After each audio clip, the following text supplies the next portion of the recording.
going on, guys? Welcome to Outside the Brand. This is your Friday night SmackDown post show for June 9th, 2023. I'm your host, Phil, and of course, this is Outside the Brand.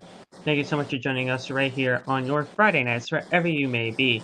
I got my guy Tay in here. We're going to have Womp in here in just a little bit. Tay, how'd you feel about Friday Night SmackDown tonight, man? I thought, with the layout of the show and everything, with the 4 Money in the Bank qualifying matches, we had the Bloodline story basically going throughout the entire show, and the Women's Championship presentation wasn't that bad of a show. Not that Eh, bad. it was okay. It was a decent show. You know, Yeah. some good matches. The bloodline stuff was cool. Asuka got a new, or should I say, well, she technically got a new championship, but it's just Roman's title, but gold, with white straps. Mm-hmm. But it actually looks good. It actually looks good. The white strap actually makes the title look good. The white It's, strap actually makes it look better. the white the white strap version of the title is better than Roman's title. Or at least it looks better than Roman's title anyway. Um but yeah, we'll talk about that presentation tonight. We'll talk about that not so surprising return for Charlotte Flair. I swear to And everything I love, if she wins that title, me and Triple H are gonna have a problem.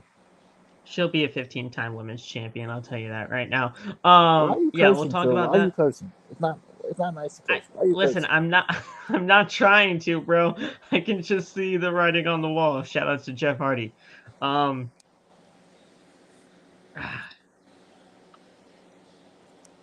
why WWE? Why? Why? And I know Aiden, I know boo Charlotte, but listen, I know. I understand. I get it. I don't like it either. You guys have to understand, I don't like it either. I am legitimately a Charlotte hater to the freaking core, bro. You know this, as well as everybody else does. But I can just see what's happening. I can just tell, man. I can just tell what's happening right before our very eyes. We're either going to get we have the I can't even say that now. We have the WWE Women's Championship match 3 weeks from tonight, which is the SmackDown before Money in the Bank. Now, I personally think, and I personally see all of this happening, where we see Bianca Belair possibly costing, or not, well, basically costing both of them the championship, and it's going to end in like some sort of like shifty fashion, and then we could possibly see a triple threat at either Money in the Bank or SummerSlam, depending on however long they want to drag this out here. But whether that triple threat match happens or not, I personally still believe that we're going to be seeing a new women's champion. And sadly, I do see it being Charlotte Flair. I don't want that. I definitely don't want that. But do I see it? I can totally see it happening. If it happens, I'm blaming you. Listen, bro, I'm sorry. I'm sorry, man. You can blame me all you want. I can just see what's happening right now. Um, but we have that to talk about, and I'll definitely get lost interpretation when it comes to that when we get there. Um, we had the Bloodline story go throughout the entire show tonight, and obviously the Bloodline story is SmackDown's bread and butter. It's legitimately, honestly, the only thing that they got going on Friday Night SmackDown, other than the matches that we had tonight for the Money in the Bank qualifying matches. And we have one left to determine for each Money in the Bank ladder match. So, how'd you feel about the Bloodline story throughout the entire night, man? Because we had Sammy get involved with Jey again. Sammy just trying to plant those seeds in Jay's head a little bit more as to what could possibly happen if Jay were to go back to Roman Reigns, versus if Jay stayed with his brother Jimmy. How'd you feel about it all, man? Because I mean, with those little seeds being planted, they're just trying to get into Jay's head, and Jay is conflicted now more than ever. Oh shit! Alex Shelley won the world title. Oh shit! He fucking won the title at not Resurgence. Against all odds. Against all odds tonight. Okay, cool. Chris Sabin won the X Division title. That's nice. Cool stuff. Cool stuff. As for the Bloodline stuff, I thought it was pretty cool. It took a interesting turn. They keep the layers, just keep layering. Yep. And next week, some shit gonna go down, and I can't wait to see it. Yeah, man. So I thought it was a very good way to continue the story along. You know, Jay is conflicted now more than ever before with this whole thing. Who's going to be going to who? When I saw Jay ultimately push Jimmy and walk towards Solo and Paul, I thought that was it. I thought he was actually going to do what people thought wasn't going to happen and actually side with the Bloodline. But at the end of the day, he basically sided with nobody. He sided with nobody, and he just walked off on everybody. But Paul Heyman did have that smirk on his face, and he told Siri to call Roman Reigns. But then he proceeded to put his phone down. So I don't know if he actually made the call to Roman or not. But I don't know about it. Well, somebody was like in the crowd. Somebody was, his phone's not even on.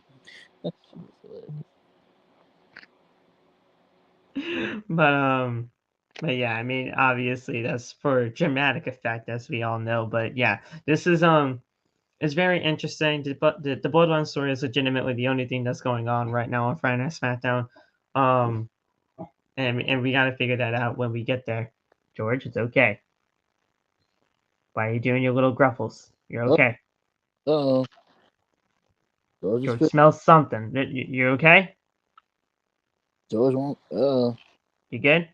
Okay, he's good. But yeah, Bloodline story, all good to go there. And then the Money in the Bank qualifying matches. I don't know how you feel about these Money in the Bank qualifying matches, man. But, and I'm not saying to get rid of qualifying matches for Money in the Bank. Obviously, qualifying matches to get to Money in the Bank, to the ladder matches, is the way to go. It's always been the way to go. I've always wanted it to be qualifying matches to get to the Money in the Bank ladder matches. They're cool. But something about tonight, with the 4 that we had tonight, it was just so goddamn predictable. You can see who was going to be in the Money in the Bank ladder matches before the bell even freaking rung for all of these matches. Is it just me that these Money in the Bank ladder matches, like ladder match qualifiers, are just too goddamn predictable? Or is it just like my, you know, I just gotta just, you know, just let that shit go? I mean, you have a valid point. I mean, yes, they are predictable, but like, so is like the. I mean, we get great fields no matter what, because even if they are predictable, it's a great field. But I mean, hell, I don't know, man. I mean, even the winners are predictable. So like, Yeah, it's gonna be predictable regardless. yeah. I just want. At the end of the day, I just want the fields to be good, and what we have right now for both the men's and women's Money in the Bank ladder matches, they're great looking fields. I like the way that the Money in the Bank ladder matches are shaping up this year. We have for the men's Ricochet, Shinsuke Nakamura, L.A. Knight, Yeah. Santos Escobar, and Butch with 1 left to be determined, and then Zelina Vega, Becky Lynch, Zoe Stark, Bayley, and Io Sky with 1 left to be determined. So I'm loving both fields. I do. I like them both. It's just that sometimes when it comes to these qualifying matches, you can just see, no pun intended again, the writing on the wall. Shout out to Jeff Hardy. And you can just see who's winning these matches. Phil, you would not believe who won that fatal 4-way match. Who fucking won? Sky Blue. What? I had Baker. Sky Blue. Sky Blue. Yes. Okay. Interesting. Hey, I like Sky. I do. They need to do a lot more with her, and I'm glad she's Yes, they actually do. getting this opportunity against Tony. But do I expect her to win the title on Wednesday? Most likely not.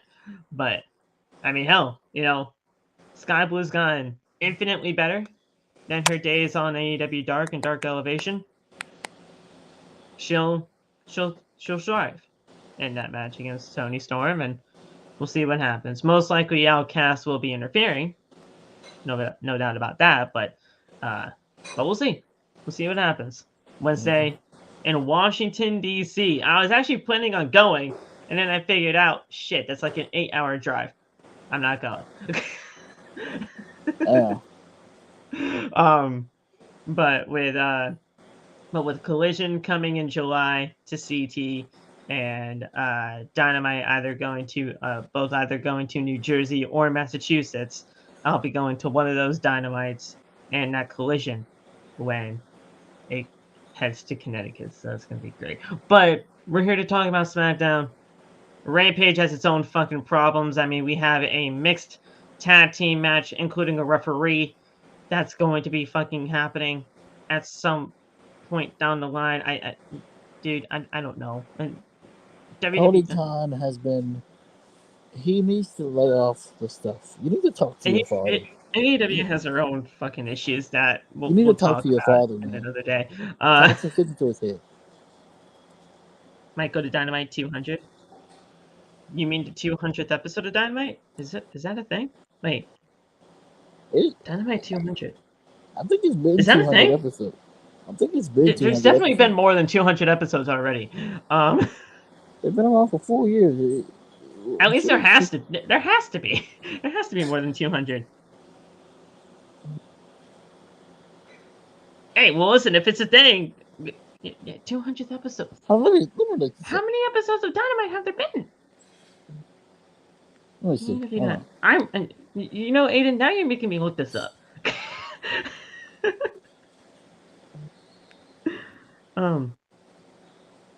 AEW Wiki. 191. 191. Oh shit. Okay. Well, when's episode 200? Be... What date is it? What date are you going at, Aiden? Let me know. But yeah, we'll talk about Friday Night SmackDown. Hopefully, Locke will be able to get in here as soon as possible. And we'll talk about what SmackDown was with him when it comes to his thoughts and opinions on the show. And we'll get into 2nd. everything. August 2nd. Okay. Interesting. That'll be right in line with what? SummerSlam. That'll be SummerSlam for sure, yes. But I'm thinking AEW pay-per-view wise, we're probably in the build for All In, probably. Probably All In, because he All In 2023, because All In happens on August 27th. So yeah, we'll that'll be like a few weeks shy of All In. And then I don't know if you know this or not, Deontay, but All Out is legitimately the week after All In. So I don't know how the fuck they're gonna work with that, It's Tony Khan. He's probably gonna announce like 10 matches the week of, and then 10 matches the next week, and we have like 20 matches, and the pay-per-view can be like 10 hours long. Tony Khan. It's so weird, but we'll talk about all that shit when we get there. I mean, we gotta get through Forbidden Door first, and we only have 2 matches announced for that, and some people are already having a fucking problem with the way Tony Khan is booking Forbidden Door. So what is the problem? We're getting dream matches. But there's no story. There's no story, bro. That's the problem apparently with the IWC. There's no story. Look. I want to be able to watch Forbidden Door, so I'm already upset because I'll be at a WWE house show that day. But we're getting Danielson versus Okada. I personally want a Zack Sabre Jr., but I'll settle for Okada. It's gonna be a good show. Okay. And if you watch Wrestle Kingdom 17, you would know the freaking story between Omega and Ospreay. So again, I don't know what the fuck you want. They just want to complain.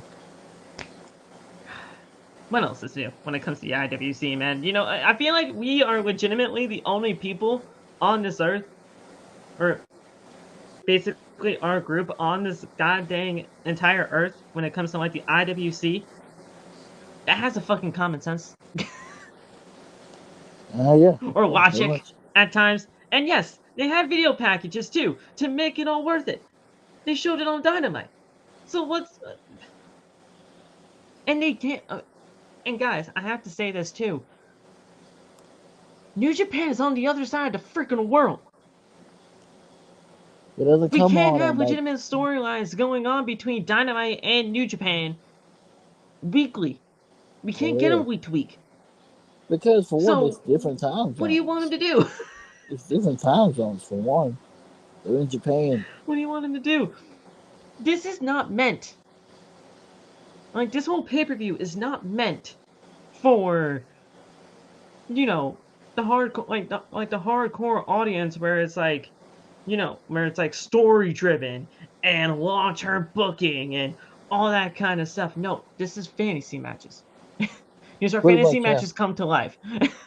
Pretty much, Tony Khan hooked up 2K and was like, you know what? Let's throw some shit at the wall, see what sticks. These are fantasy matches come to life. What about the casuals? Dude, it's not about that. These are fantasy matches come to life. This is why Brian left WWE. Oh Because he shit, wouldn't the be Heat doing this in lost. WWE. Oh shit, the Heat Huh? lost. Oh god. Oh god. Oh, see. I just gotta remember that the goddamn basketball is still going on. When does basketball end? Well, if the Nuggets win the next game, it'll end on either Sunday or Monday. That's if they win the next game, Yeah. which they most likely will. Are he at home? Were they at home tonight or next game? The Heat are at home tonight. They were at home tonight. Damn. Okay. All right. Yeah. They lost both games at home. Heat game. I'm checking in on the score. 100-91. Okay. Yeah. Okay. Oh shit. All right. We're gonna have a mad laugh here in a few moments, guys. But listen, before we get him in, let's get through the shilling and everything.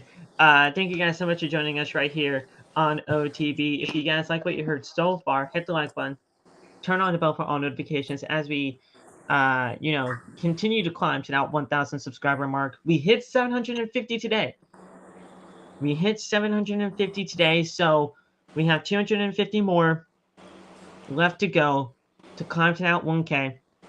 And if you guys missed it, if you guys missed a notification or if notifications didn't go out on YouTube, Tay, you might actually have some knowledge on this.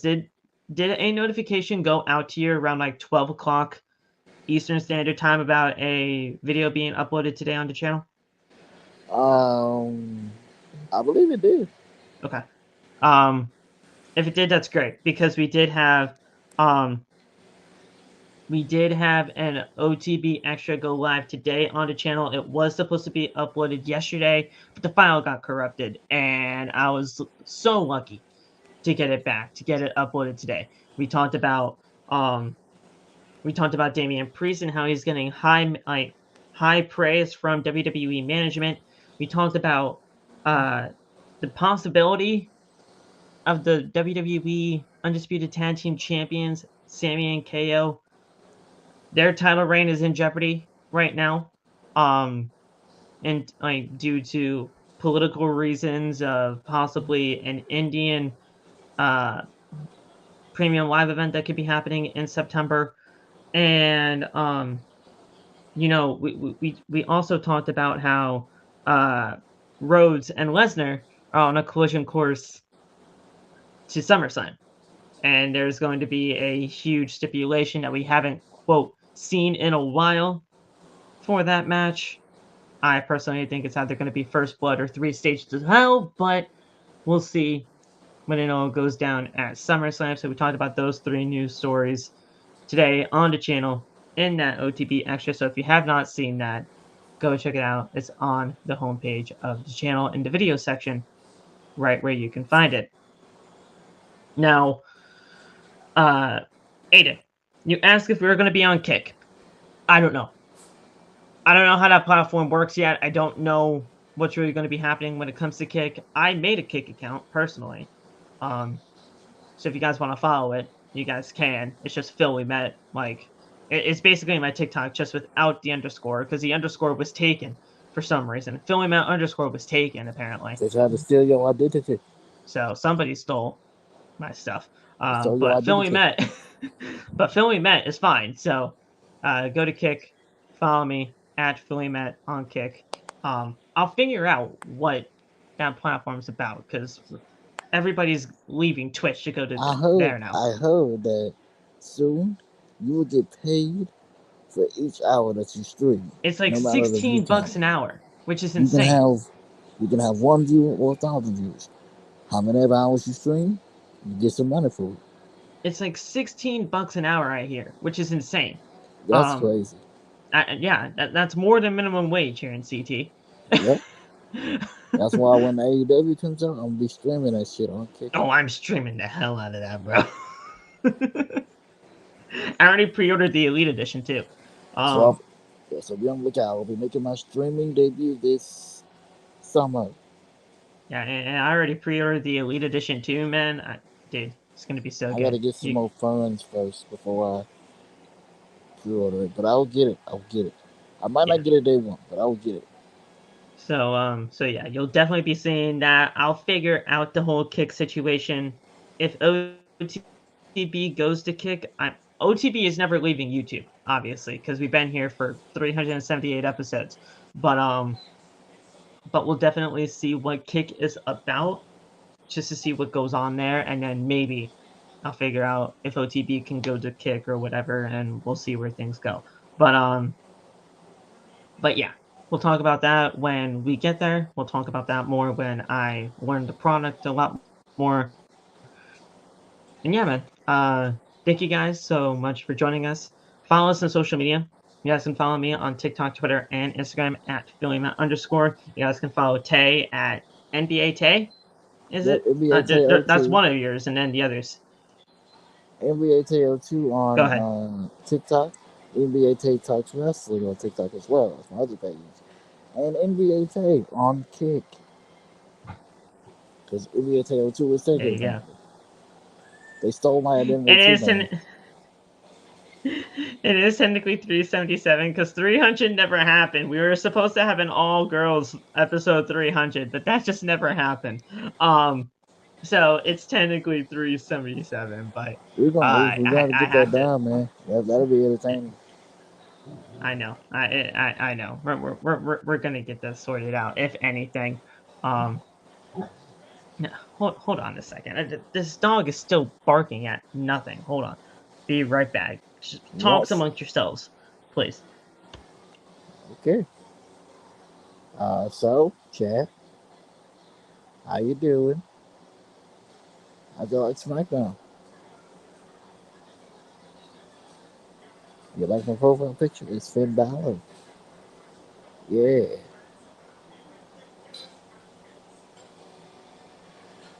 Did y'all watch the Spider-Man movie? If y'all haven't, bro, you need to go watch it. It is so fucking good. It's so good.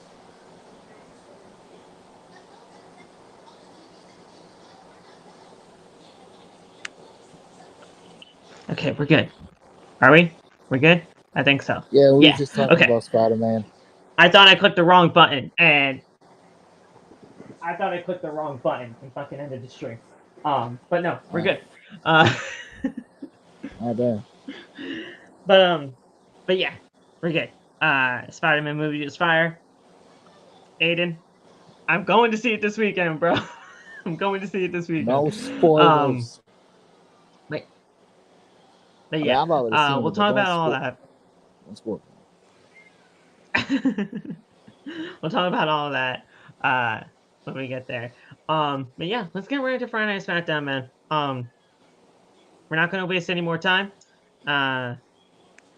Let's get right into everything. And thank you for not spoiling it. We started off SmackDown. Why? George, you're fine. Go to bed. He's not fine, Phil. He's barking.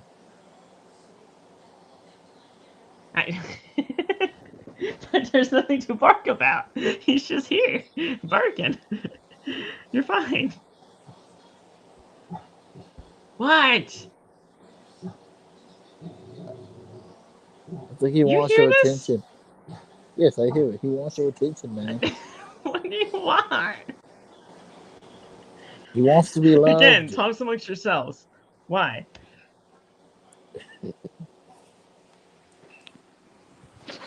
I feel him. My dog barks a lot too. I have a damn Yorkie Schnauzer. She barks like a motherfucker. So, hello there once again. How y'all doing? How y'all folks doing on this fine Friday night?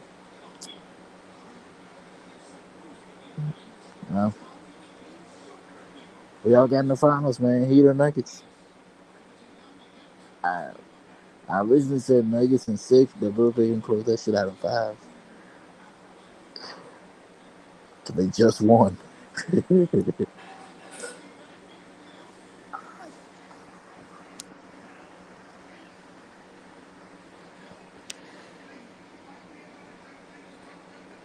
That's good.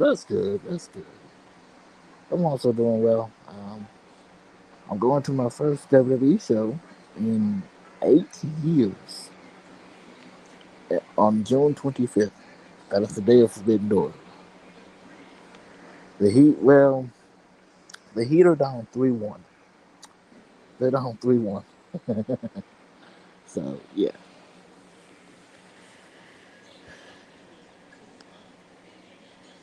Yeah, I'm going to a WWE house show, but it's the same day as Forbidden Door. So I'm going to miss most of Forbidden Door. The No One Tournament is going to be like 5 hours long, so I won't miss much. As long as I get to see Danielson and Okada. Because that I want to see. And possibly CM Punk and Kenta.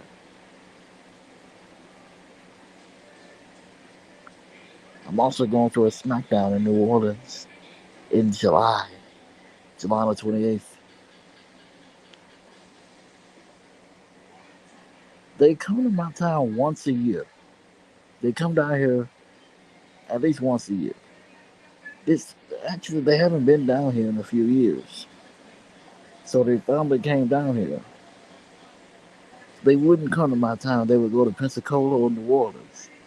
Pensacola's like an hour away. And New Orleans like 2 hours away. So they finally covered out here, and I'm going. Alright, Jesus. I don't know what the fuck is wrong with that dog. He just wanted a drink of water. That's it. See? That's all he wanted. What? God damn it. Okay. He needed to be hydrated, man. All he needed to do was get a drink of water, man. He could have waited. but we're back. Ooh, we're actually going to talk SmackDown now. All right, let's get right into it. So, we're live in the arena. Paul Heyman is in the ring with Solo Sikoa as Heyman is introducing himself, but then all of a sudden, the Usos music hits, and it's Jey Uso. I thought we were legitimately going to get right started with it. I'm like, holy shit, we're doing this now? I thought this would be more of like an end goal type of thing, but we were here. So Jey gets in the ring, and the fans chant Uso. He tells Solo that he let a lot of things slide as of late, but stabbing his big brother in the back is something that you don't do. He doesn't think that he could forgive Solo for that. He doesn't know. He doesn't know what to do right now. And he throws his microphone onto Solo, and he tells OG to say what he has to say. Heyman then tells Jey And he has this all wrong. And here's why. This isn't Solo's fault. This isn't Heyman's fault. This isn't even Roman's fault. This is all Jimmy's fault. Gaslighting.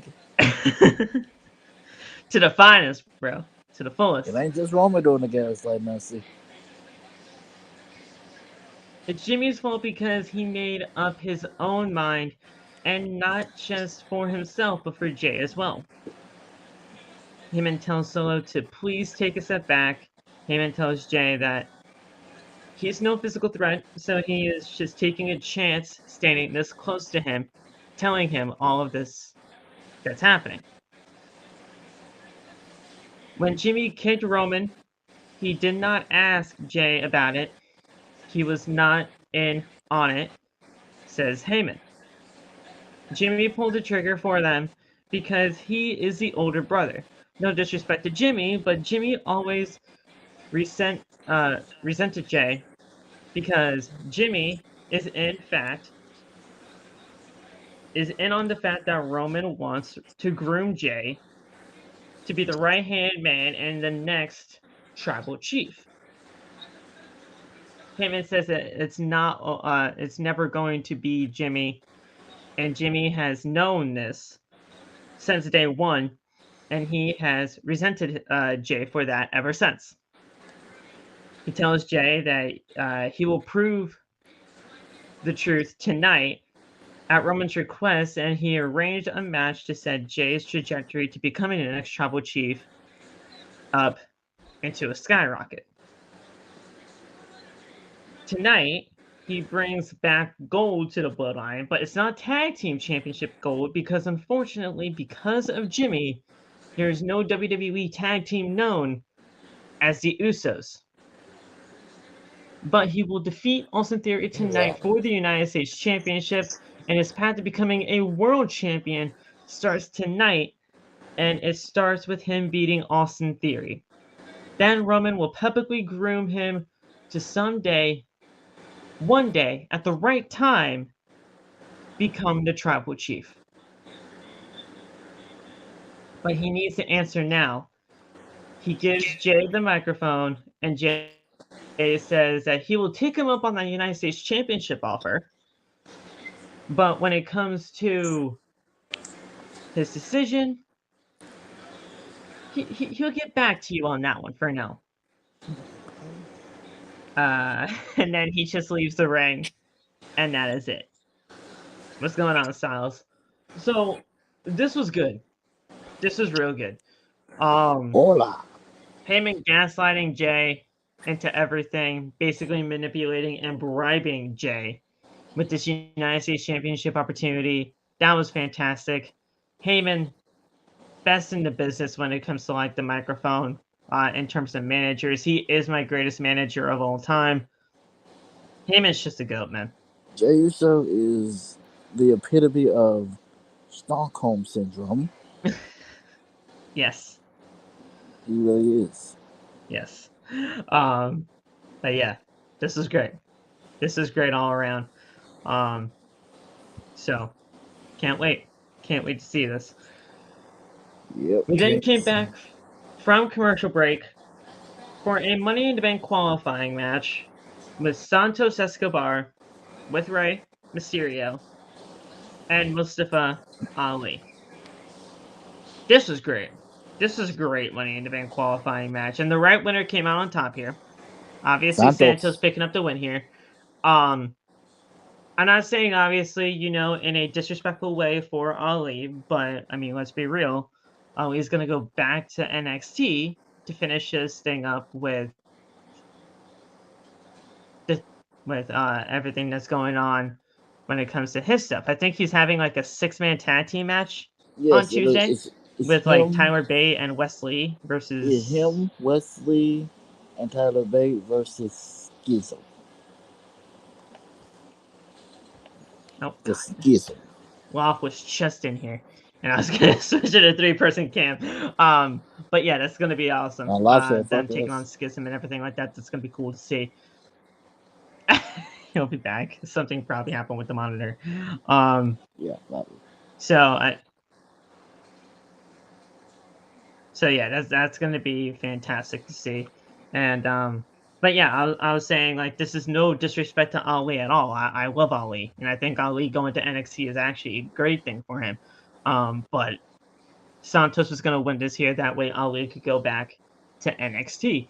Um, One thing I have to say right now is that I love that Santos is so over with the crowd Yes. in terms of being a babyface because As this whole thing he of Legado del should. Fantasma, this whole thing about turning Legado del Fantasma into the LWO with Rey Mysterio, Santos being paired up with a hero like Rey Mysterio, who he's looked up like his entire career, has been the perfect decision by Yup. WWE. Like, Yup. it's so good him being paired up with a guy like Rey Mysterio, who is obviously a legend in this business. He is a Hall of Famer.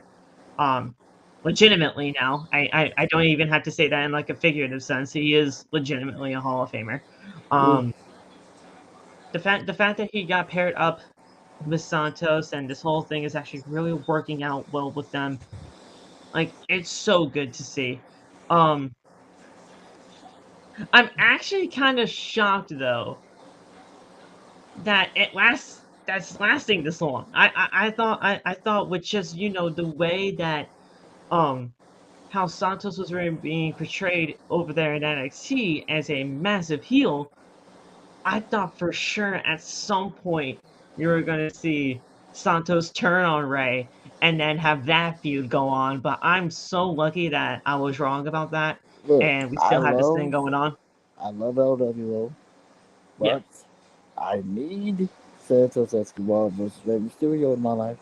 I need it. yeah, yeah. Like, I need it. I feel like it's gonna happen eventually, right? I Oh, for mean, sure. Santos is going to turn on Ray at some point, but For with how sure. popular this is going down, like with how popular all of this is going right now, I mean, you can't just totally derail on it just yet, you know. I'm glad Um, you were wrong too. That's funny. I'm glad. Hey, listen, I am. I'm glad I was wrong about that because I legitimately thought that that could have happened at any point, you know. But um, I don't feel like I'm totally wrong in a sense though because I do feel like that's going to happen eventually. Um, Oh, for sure. when it's run its course, of course. I mean, we gotta continue going on with all this. This dog is still barking, um, but yeah, what is wrong with you? Oh no, he's pissed again.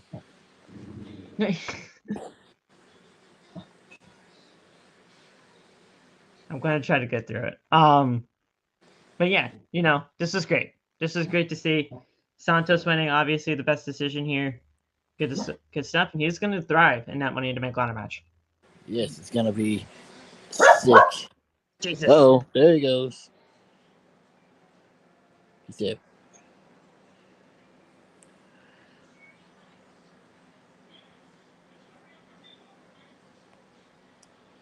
he left again.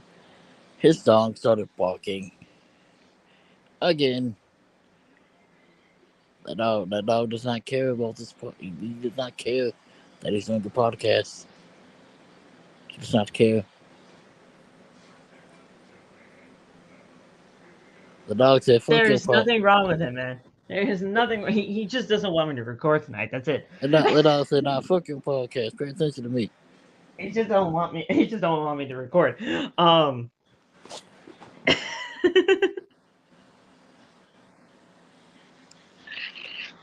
and, and I actually even took him outside before I even did everything with the podcast, so he doesn't have to go. Probably just cranky. You know how dogs are. We're gonna get through this, George. Okay, and then you can go to bed. Okay, we won't be taking too long. Okay, so Santos wins here. It was a great thing. Very good match between him and Ali. Uh, this was really good. So Ali climbed to the top rope, but Escobar with a kick slowed him down. Escobar onto the second rope. He hit a Phantom Driver off the second rope. He went for the cover and got the win. And that was it. Phantom Driver off the second rope. It's a beautiful thing to see. The guy's great. Santos going there. Perfect decision. Yup. This Money in the Bank match is gonna cook like chicken. So Jey is backstage with Sami Zayn. Well, in comes Sami Zayn, I should say. He tells Jey the time that they had together, that was some of the best times he's had in his entire career, with his whole life. He knows that it's the same for Jey. And in a different world, they would still be doing it, but that couldn't happen because... All right, and now I can switch it to 3 cam with Luff. He's officially here. There is. We just got done with the first qualifying match, bro. How'd you feel about Santos getting it? Top of the morning. That's it. That Raw and SmackDown put on 2 really good TV matches this week. First Yes. with Gunther and KO, and that was a really, really, really good TV match. I need LA Knight to be on commentary a lot more though, because he's Yeah. he's freaking awesome. But That great was match. good. That's like Very Alex good. Shelley won a world title. Alex Shelley is the new TNA World Champion. Right Oh, I now. saw Not TNA. Impact World Champion. It's still TNA. I gotta It's stop fucking that. TNA. I don't give a I damn. It's I still gotta stop TNA to that. me. It is. No, call him TNA. That's what it is. It's still Call him- TNA to me, damn it. Well, it is TNA Impact, you know. I mean, I'm not technically wrong. I mean, they were called Yeah. TNA Impact. It was It's called called TNA. He's It's TNA. called I Impact. will call it TNA until my dying days. TNA forever out here. Thank God they upload like they upload just full on goddamn pay-per-views on that YouTube channel now, Yes, and they do. I just love that. I watched them all. They uploaded It's so fucking awesome. yeah, they uploaded a lot of them. I like it. But So, like I was saying, as Loft got in here, Jay is backstage and in comes Sammy. He tells Jay that the time that they had together was some of the best time that he's had in his entire career, hell, his entire life. He knows that it was the same for Jay, and if it was a different world, they'd still be doing the stuff that they were doing then. But that can't happen because of the Tribal Chief. And when the Tribal Chief, bad things happen. That's when the manipulation kicks in. Zayn says that he did it too. He put the family first, just like Jay, but it was never enough. He had to test his loyalty constantly, and the same thing is happening to Jay. Because he tells him that he has a big decision to make, and he hopes that he does win the United States Championship tonight, because if he does, that'll prove that the Bloodline need him just as much as he needs the Bloodline. But no more Jimmy and Jay, and no more Usos if he does choose to stay with the Bloodline. Zayn then tells him no matter what happens, listen to your heart, not what's going into your ears. Jay looks at him and then walks away. So there's still that whole camaraderie between those two, man. I mean, you can feel it. You can feel the camaraderie between those two. You know they actually they love working together upon all of this, because they just have great chemistry. This is just a great backstage segment between the two. Paul Heyman is a top tier gaslighter. Yeah. The manipulation of Paul Heyman and the rest of the Bloodline, along with the Sami Zayn stuff, he is so conflicted, bro, and you can tell. It's right there in front of you. Oh, nice. Yeah, it was a good segment. I love how Jay is kind of starting to, come around Because, like I said, he's the epitome of Stockholm syndrome, and he's finally like. I mean, am I wrong? No, you're not. It's legitimately happening. Yeah, it's Yeah, but right where's there. the thing if I'm wrong? But he's finally breaking. He's finally breaking, free from that. So Yeah. yeah. So next week, some shit gonna go down, and I can't wait to see Jey Uso finally kick Roman's stupid ponytail off. Yeah. Stupid man bun. I mean. I don't know, man. I they're gonna drag this story for as long as they want to. I'm personally tapped out, but I see why they're gonna push it as long as they can. Um, I just wasn't a fan of how they like next week. Jay makes a decision, and then we get to next week, and no one makes a decision yet. So I'm like, okay, well, what do we just do all this for? But Of course they're They're gonna not. milk it, They're not man. gonna. Of They're course not they're gonna gonna milk have it. Jay. that's They're what not I'm gonna saying. have. I'm exhausted, but it don't matter. You know, Yeah. I had a feeling. I had a feeling it was gonna happen because they're not gonna have nothing go down like that without Roman present. Roman Because Reigns returns next week, It, guys. Don't forget, he it's returns.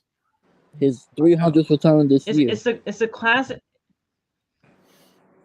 It's a classic WWE bait and switch, guys. You know this. WWE is like prone to doing bait and switches every single day. Yes. It's crazy, but what's even more crazy is the state of the women's tag team championship situation right now, because Kayla Braxton introduced the NXT Women's Tag Team Champions to the scene, Alpha Fire and Isla Dawn. She just called them the NXT Women's Champions, so I don't know what happened there. But I was like, wait, there are two women's champions in NXT now? I was like, but no, they talked about the tag team championship. They come out there, and before they could even speak, fucking Ronda Rousey and Shayna Baszler come out, and I'm like, oh, fuck. Boo, I like Shayna. Boo Ronda. But then in the back of my head, I'm like, all right, I'm like, this is probably going to lead to the unification match. And Shayna tells them that she wants a clarification with all of this. She says that Fire and Dawn want to call themselves champions. She asks how much of the history do they know about the NXT Women's Tag Team Championships. She says that she's honestly the reason why those titles even existed. And technically, those are Shayna Baszler's. So, technically, so Ronda says, yeah, Sasha, she's wrong. She's wrong about all of this. It was Sasha and Bayley, actually. They're the reason it exists. Thank you very much. No, she was talking about the NXT Women's Tag Team titles. Oh. Well, that technically goes That's to technically Dakota, a lie, too, regardless. So. Dakota and Raquel Rodriguez. Yeah, so either way, she was telling a lie.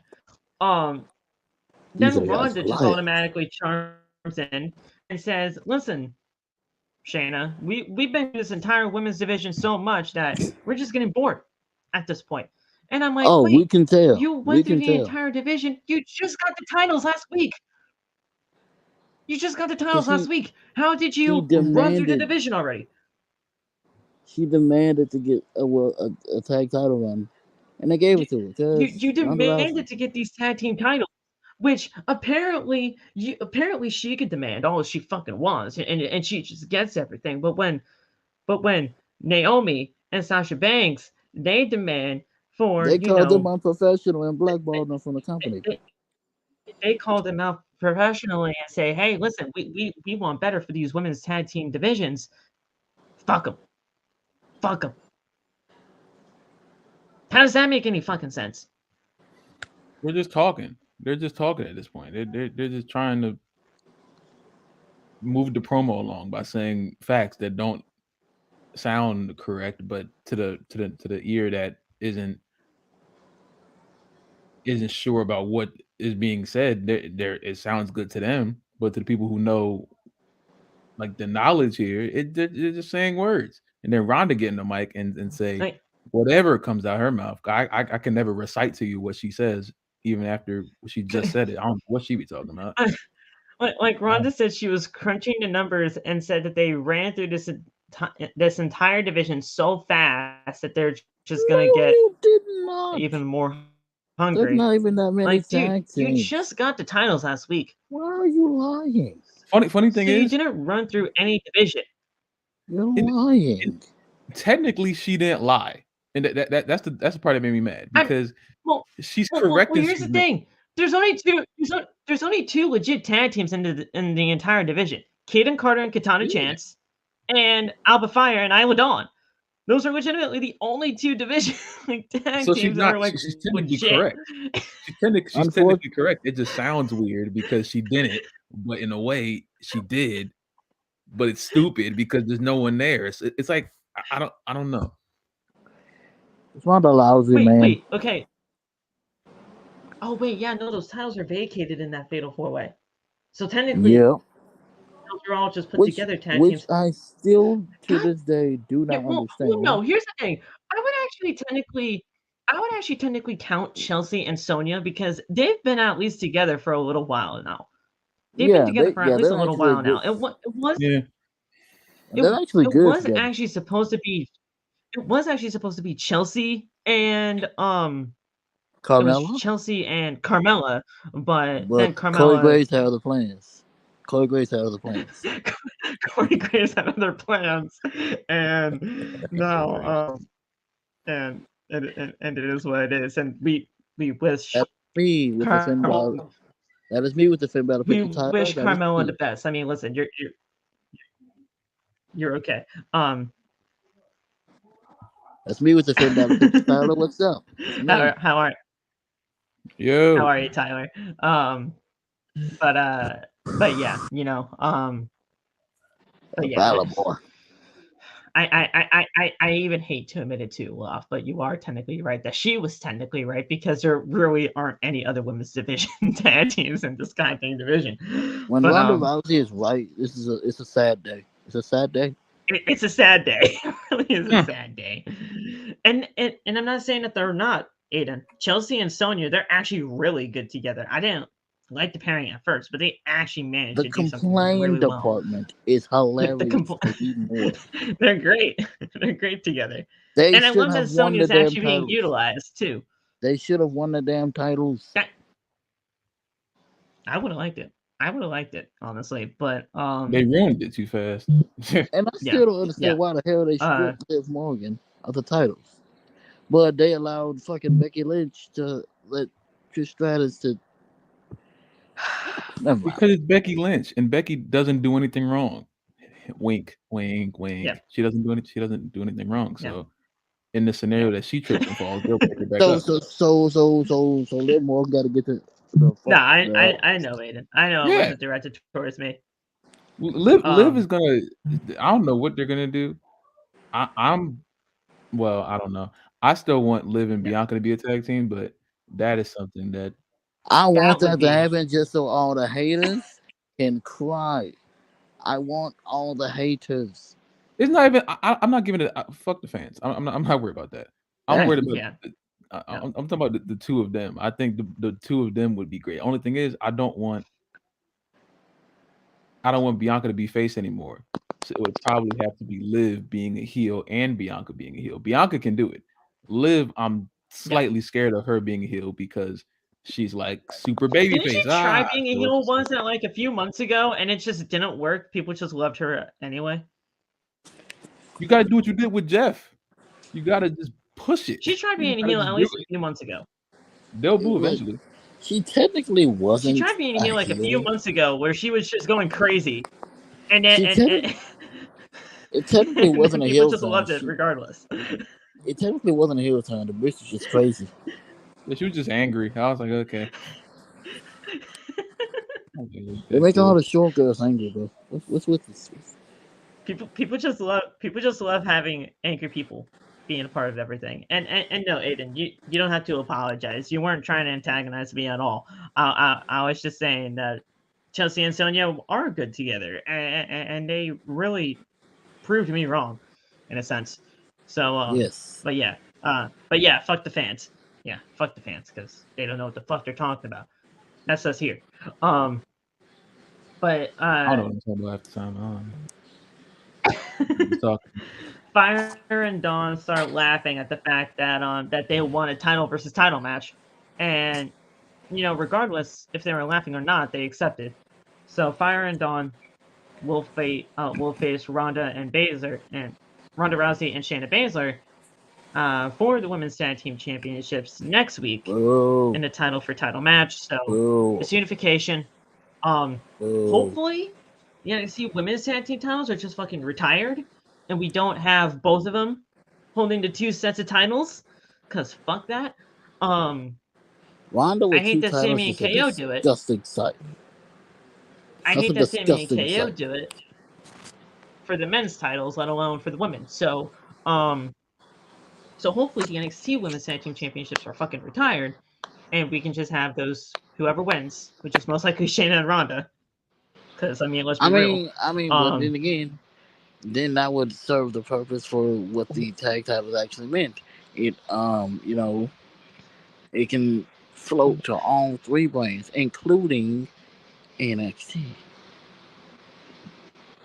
That's exactly what the women's tag team titles were supposed to be about. And then the NXT Women's Tag Team Championships were, just they just showed up randomly, and then it just messed up everything. So,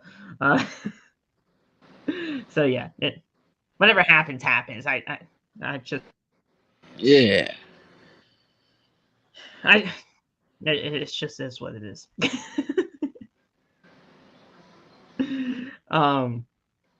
But we cut to Michael Cole and Wade Barrett, who talk about the passing of the Iron Sheik, and then a tribute video of the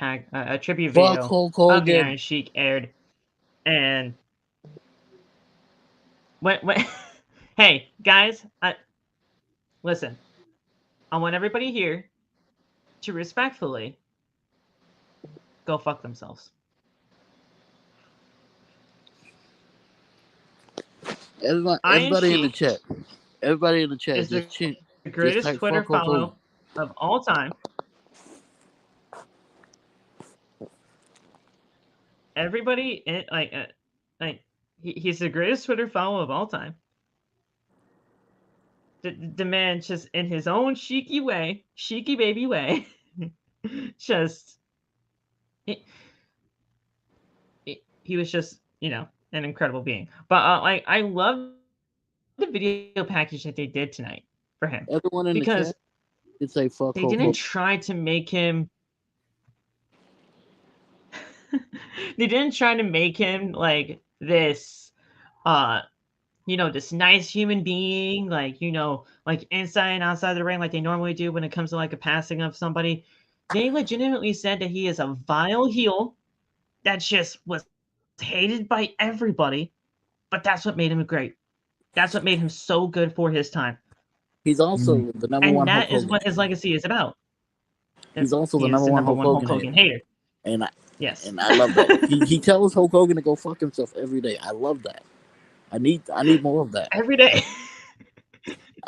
Every day. They made this video package about everybody that was talking about him, saying, listen, his legacy is that he was just this great bad guy. And no matter what happened throughout his entire career, he was just universally hated. He was the heel of all heels during the 1980s, and his legacy will go down as that. Now, obviously, we here were around during that time, but I think we can all say that we at least appreciated the fact about what he did for the company during that time. And plus, he's very entertaining on Twitter. Well, his Twitter is insane. Everyone in the chat. Everyone in the chat right now. In all caps. Type fuck Hulk Hogan. In honor of Cheeky Baby. Cheeky Baby, man. Rest in peace, man. At the age of 81 years young, man's gonna live on. He will never be forgotten in the world of WWE. It might not be in video packages all the time, but he will never be forgotten. Yeah. And in his honor, I will continue the fuck Hulk Hogan trend. I will continue He's gonna tweet fuck Hulk Hogan every day. Yes. Yes. I will read you guys his pinned tweet right now. Because, regardless of what he was trying to say, he was trying to have a good message behind it. This is his pinned tweet on Twitter. Take a time of your day to be nice to someone, you dumb son of a bitch. What he said. Be nice to someone, you dumb son of a bitch. That's the one right there. He's trying to say, hey, take some time out of your day to be nice to someone. And don't be in his own cheeky baby way. And if you're an asshole, he's gonna tell you to go fuck yourself. You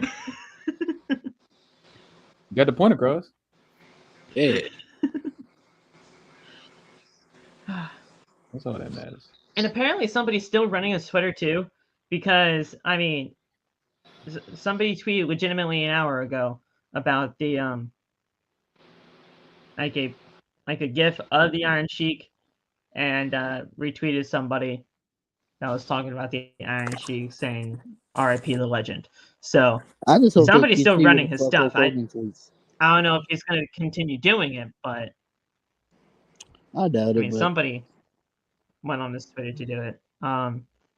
His family runs the account. I mean that made sense. I wasn't actually thinking it was him, but with the whole fuck Hulk Hogan thing every single day, I was like, someone needs to continue that. What's I volunteer. What's happening here? I volunteer to continue that because it's fuck Hulk Hogan. For now and forever. As tribute to the fuck Hulk Hogan thing. Mm-hmm. So we go on into the second Money in the Bank qualifying match of the night, where Bayley took on Mia Yim. Io Sky was obviously in Bayley's corner, and AJ Styles was in the corner of Mia Yim. Now, this was okay. I had a feeling Bayley was gonna pick up the win here, but I honestly, for some weird reason, I just forgot about the whole thing between AJ and Karrion. And when Karrion was just attacking AJ after everything happened, I was like, holy shit, I forgot about this. So Bayley won with the Rose Plant after pulling Michin's hair and slamming her into the mat with the slamming her into the ring post and a Rose Plant for the win. But yeah, Bayley got in Money in the Bank. It was kind of academic from there because Io was on the outside, distracting and everything. Bayley getting in Money in the Bank was kind of a no-brainer for me. I would have liked to see Michin, but with the whole Karrion cross AJ Styles thing, it made sense for Bayley. Mm-hmm. He attacks Professor Soccer Mom, man. Not nice.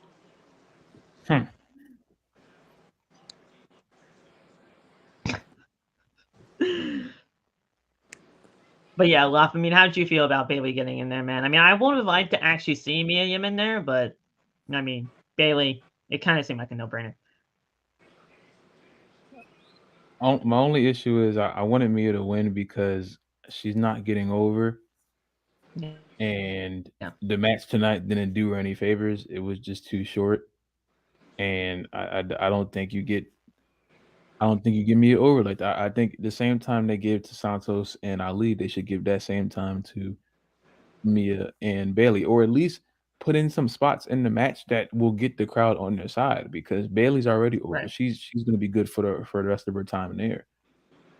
And Mia is still in the new stages because she's still one of those returns that just kind of just stalled out. Luckily, she has a stable to be behind her, so if she trips, they'll cushion the fall.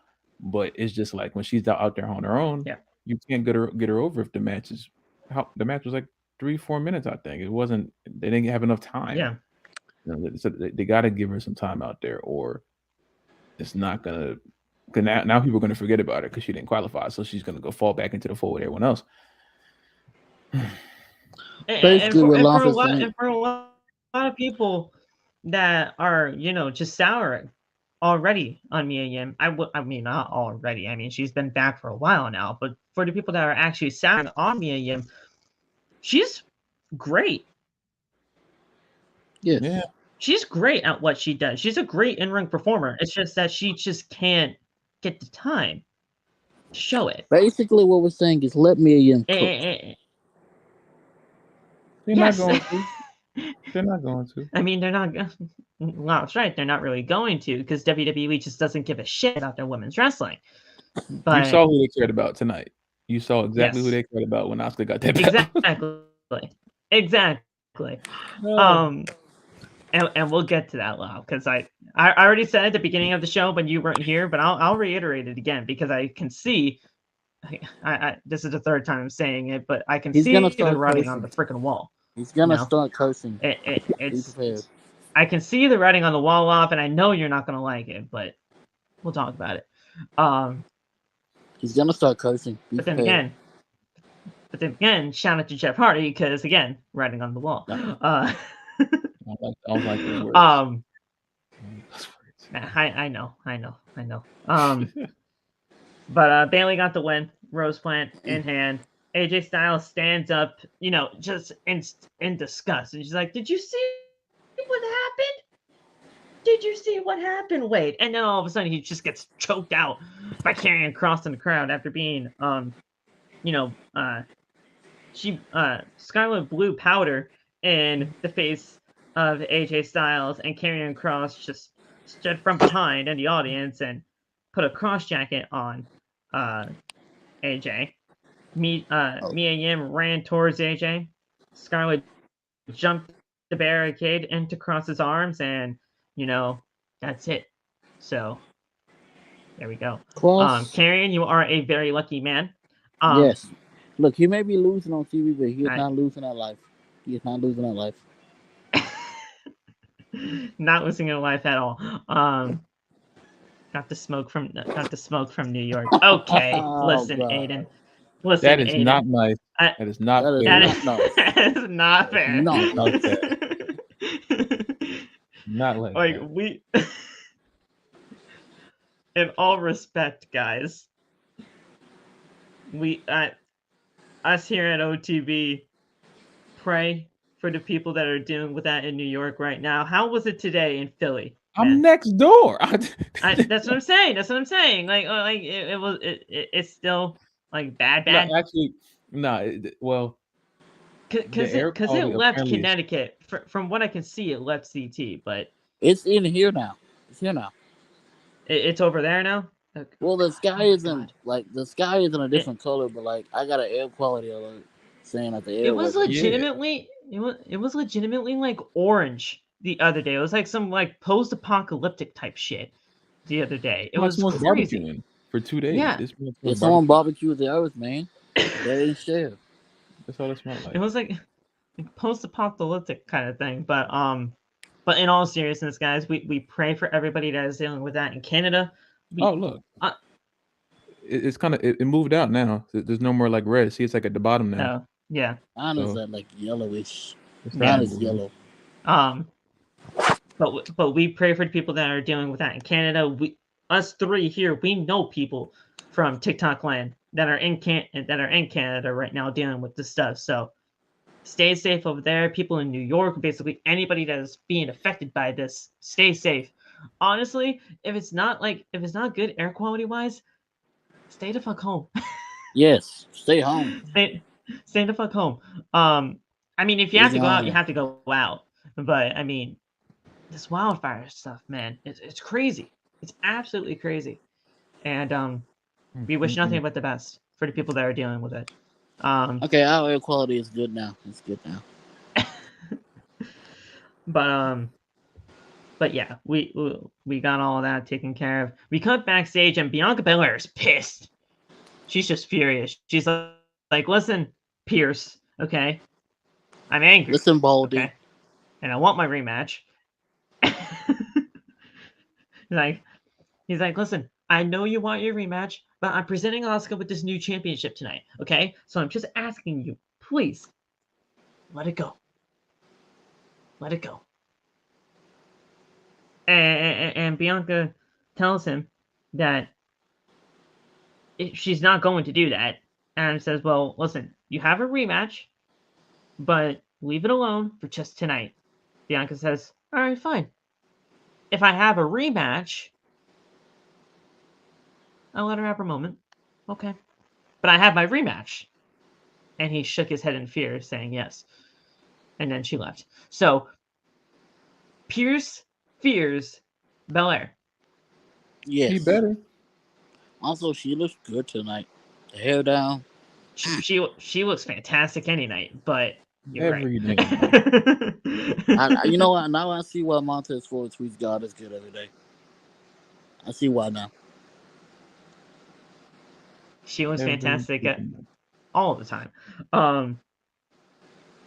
So the OC are backstage with Michin, and they're basically just trying to help AJ in any way that he can. But I mean, they're not helping at all. He's just suffering. He's in pain, trying to rub his eyes and do everything like that. But that's not going to help him. Carl Anderson asked if he's okay, and he's like, "No, what do you want from me? I'm dying over here." And you're just asking me if I'm okay.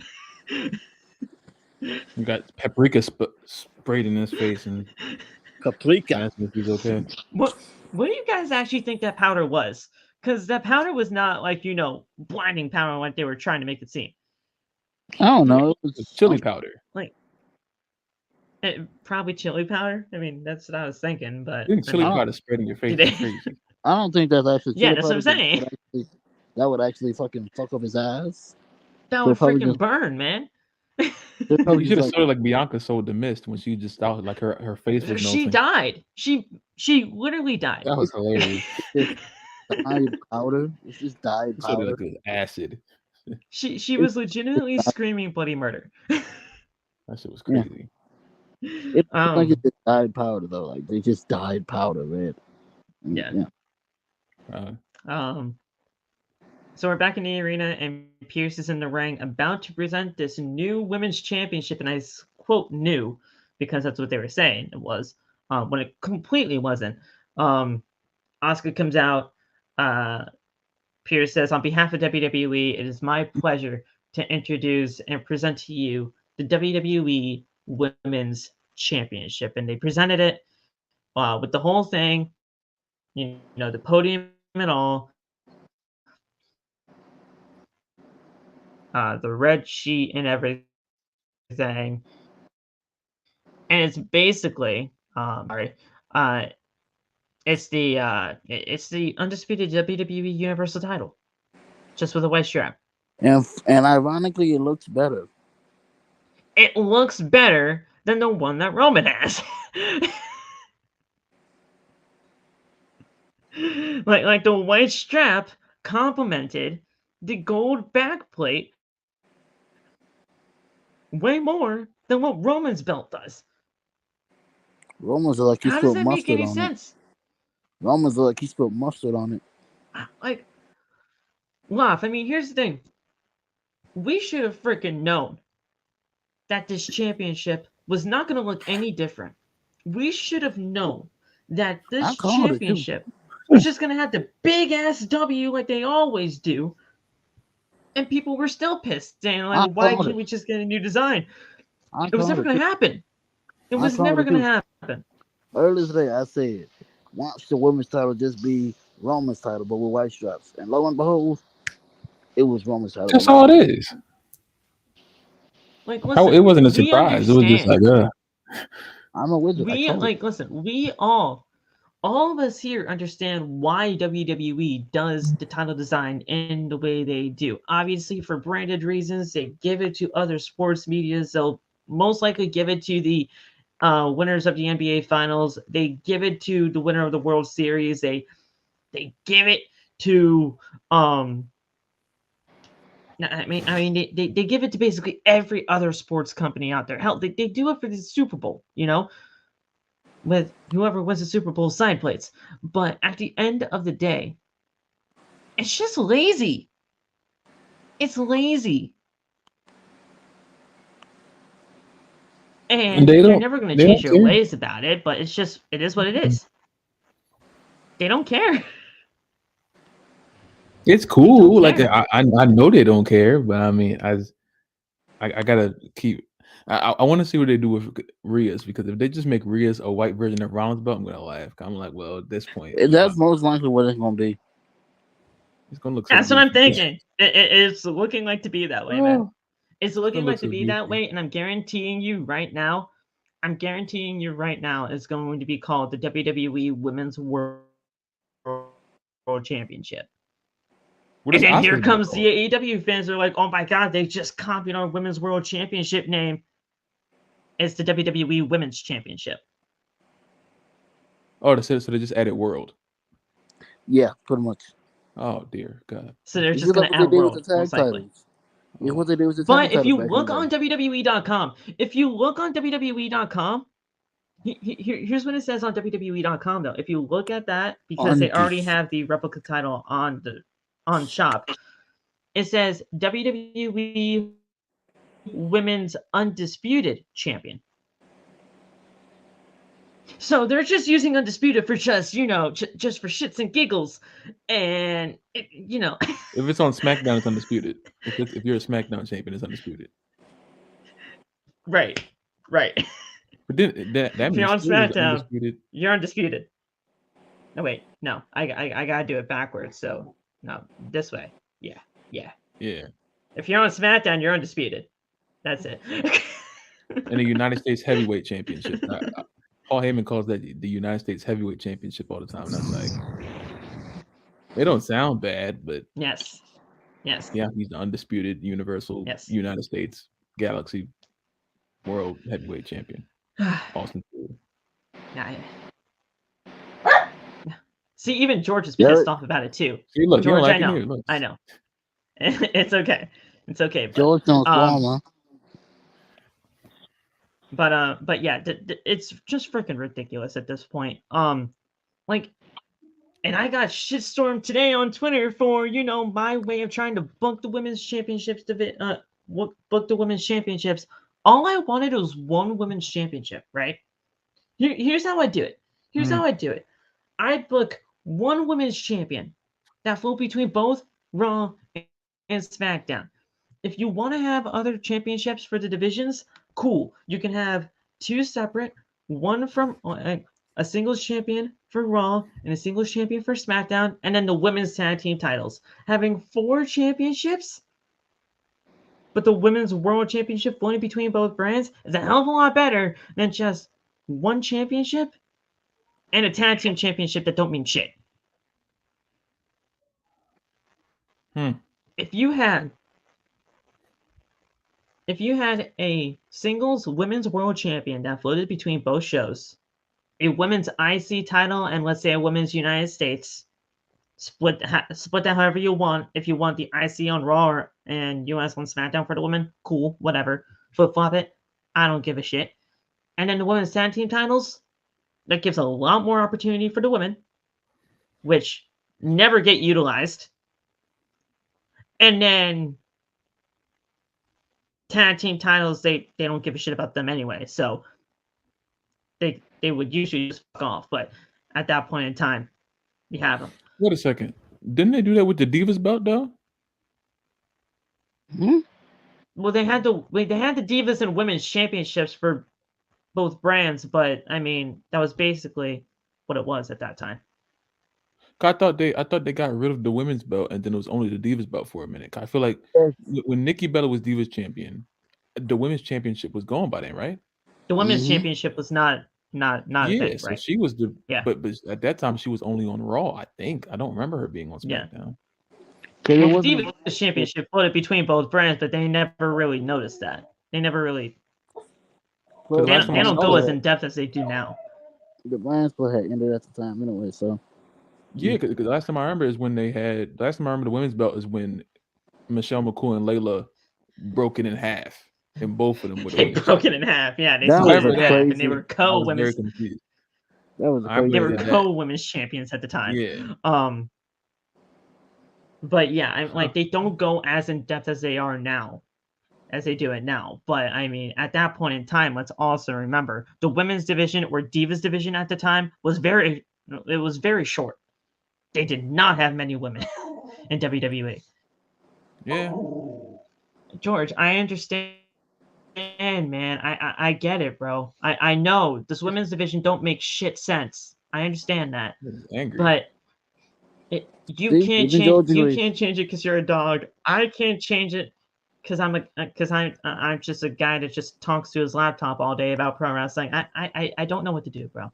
I'm sorry. We're all on the same level here.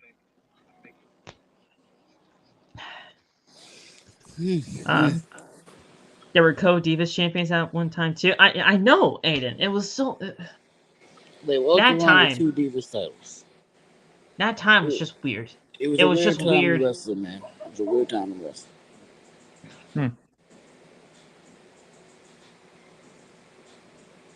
I don't get it. But Charlotte's music hit after all of this when she was presented with the championship, and I'm like, fucking called it. Fucking knew it. Here we go. Only matter of time. And she stands in the ring.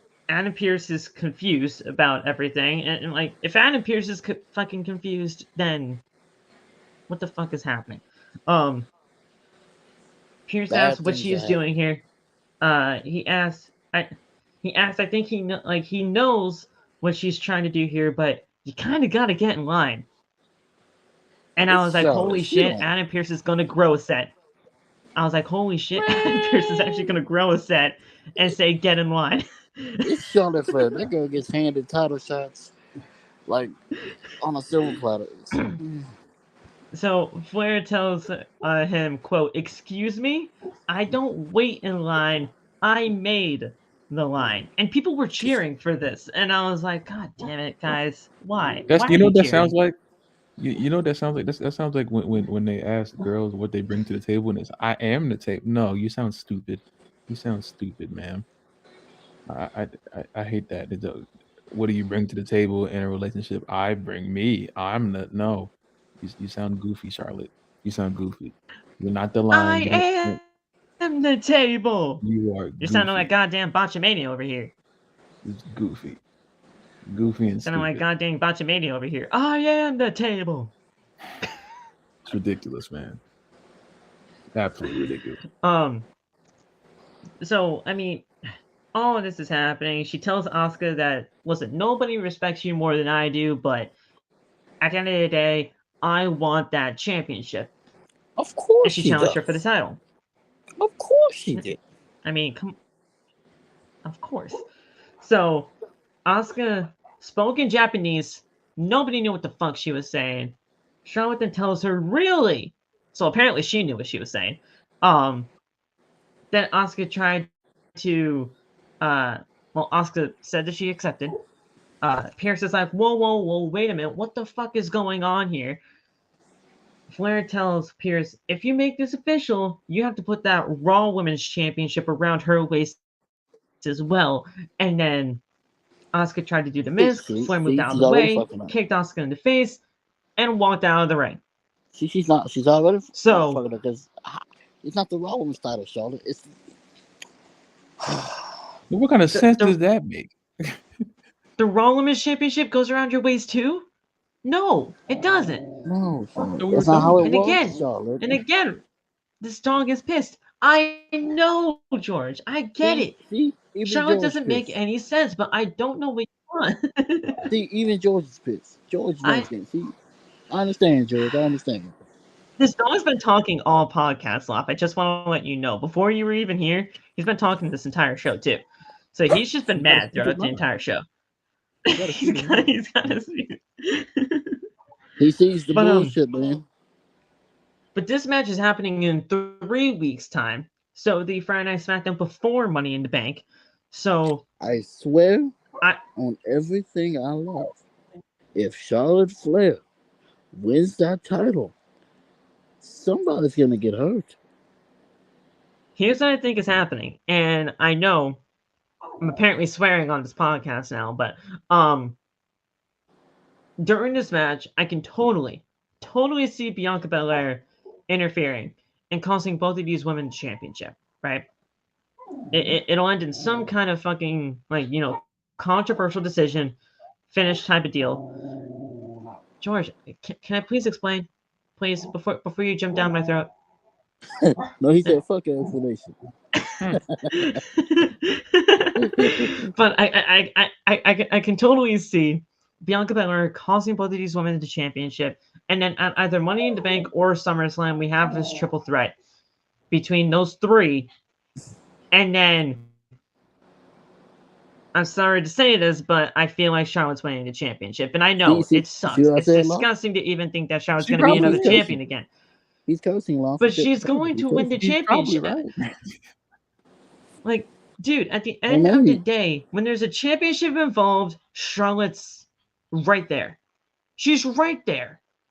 And she's going to win the championship regardless at some point. She is going to break her father's record. Of course. So she's going to be number 15. She's going to get to number 15 by either Money in the Bank or SummerSlam. She's going to be walking in as women's champion at WrestleMania. I'm telling you right now, she's going to be walking in as champion. And hopefully, Laf and I will get what we want. And Axel, too. Shout out to Axel. And as Bianca Belair back on top as she beats Charlotte at WrestleMania. Having defeated that would be great day. Thus having defeated all four of the horsewomen. And she would officially beat all four horsewomen within the WWE. Charlotte, Sasha, Becky, and Bayley. And hello, Nikita. But yeah, I just see that happening, bro. I know I'm swearing, apparently, and I'm sorry about that. But that's just what I see. As long as it ends up being Bianca Belair at the end of WrestleMania, I'm cool with all this. Because she beats Charlotte Flair, I'm going to be a happy boy. It was going so well. I know. And then she came back. I get it. She just exists just to spite me. She did just to spite me. Yeah. She does it to all of us, bro. She does it to all of us. Jay's backstage, and in comes Heyman. He tells Jay that he got him. It's a cliffhanger, and that's good television. But he's going to need his passport because he's going to fly on Roman's private jet to Money in the Bank. George. I agree, George. We're not even talking about Charlotte anymore. I agree, George. I agree. We're not even talking about Charlotte anymore, man. I agree, George. See, he's saying thank you. Listen, George. We're good, okay? We're almost done. We're almost done. Okay? I know.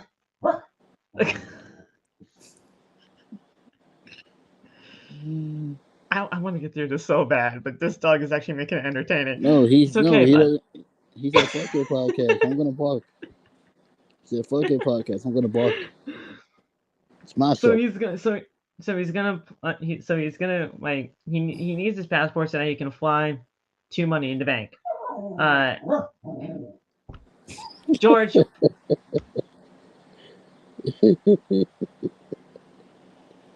Oh God. George said, "This is show. This is show."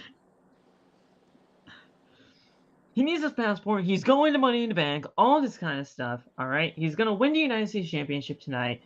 And a public acknowledgement of Jey Uso being groomed to be the next tribal chief will happen when Roman Reigns returns.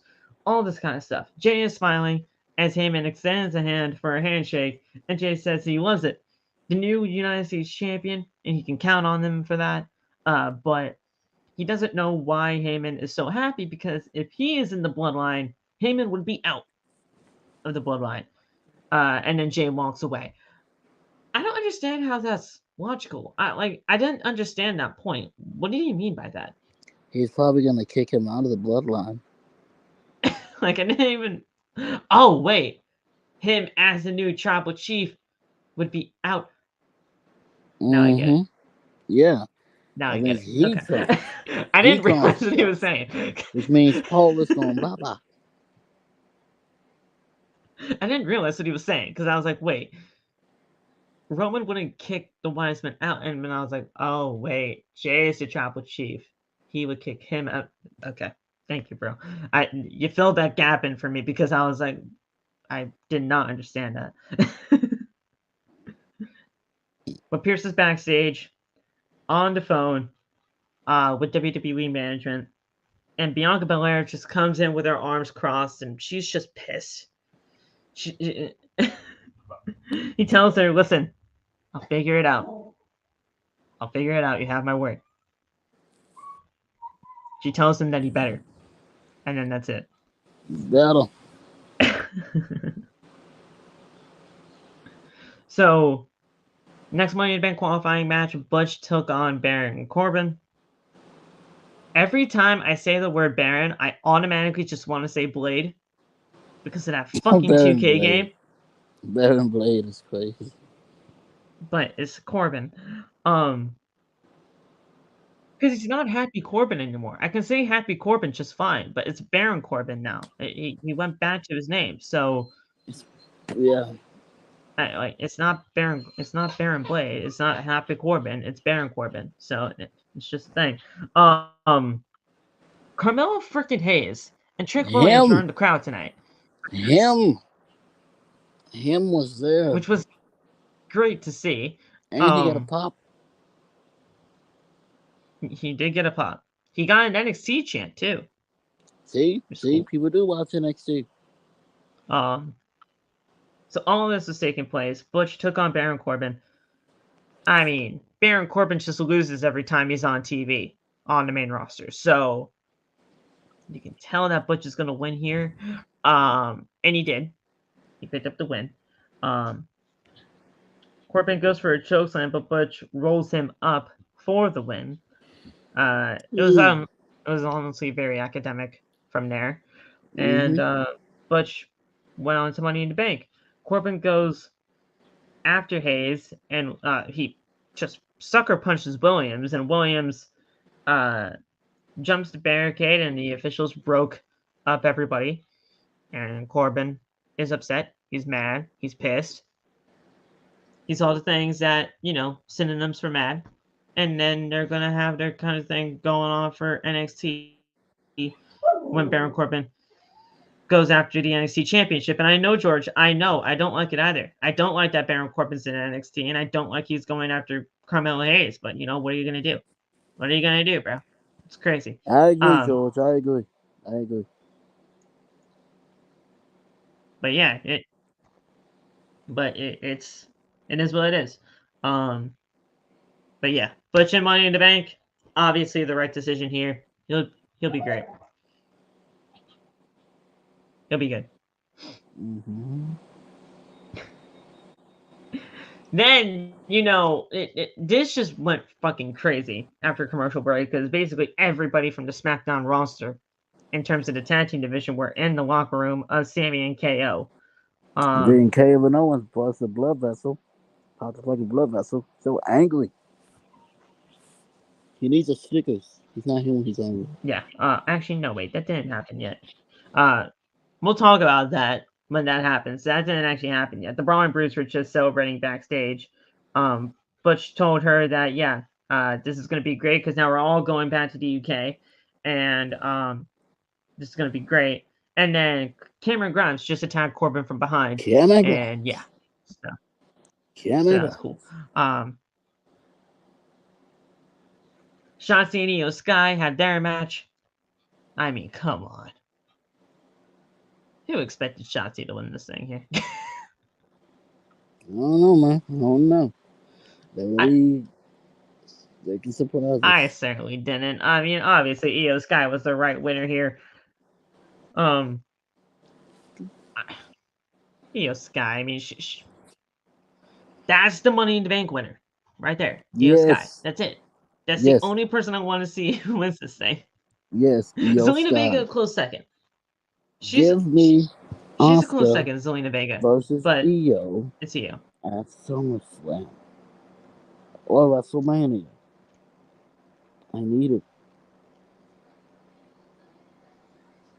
So, so Io Sky climbs to the top rope, hits her with the over the moonsault, and she goes for the cover to get the win. 1, 2, 3.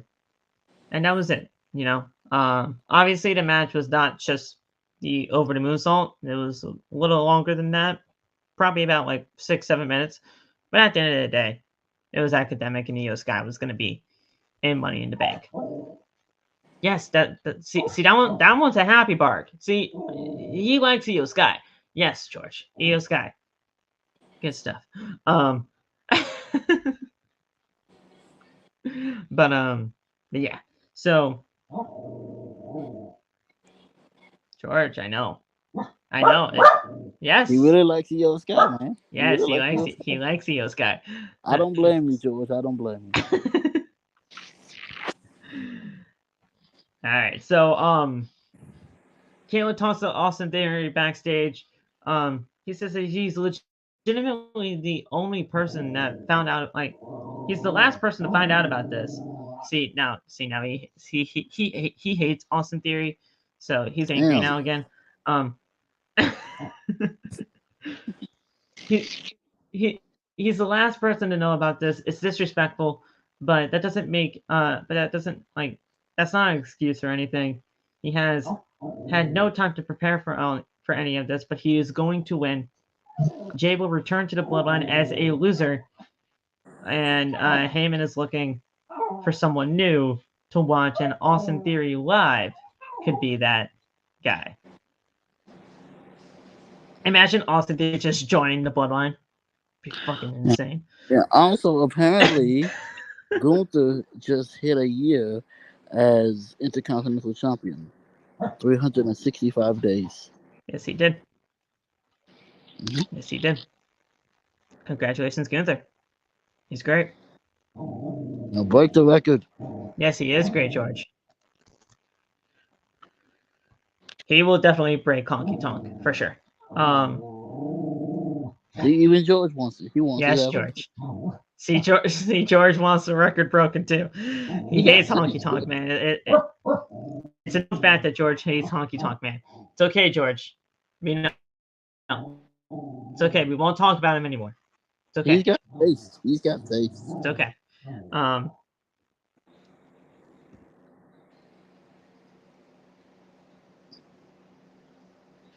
right. Now we can get to Kevin Owens' aneurysm on live television, because he needs a Snickers. Zayn is backstage talking to Kevin Owens. Zayn says that he spoke to Jey, but he doesn't know anything.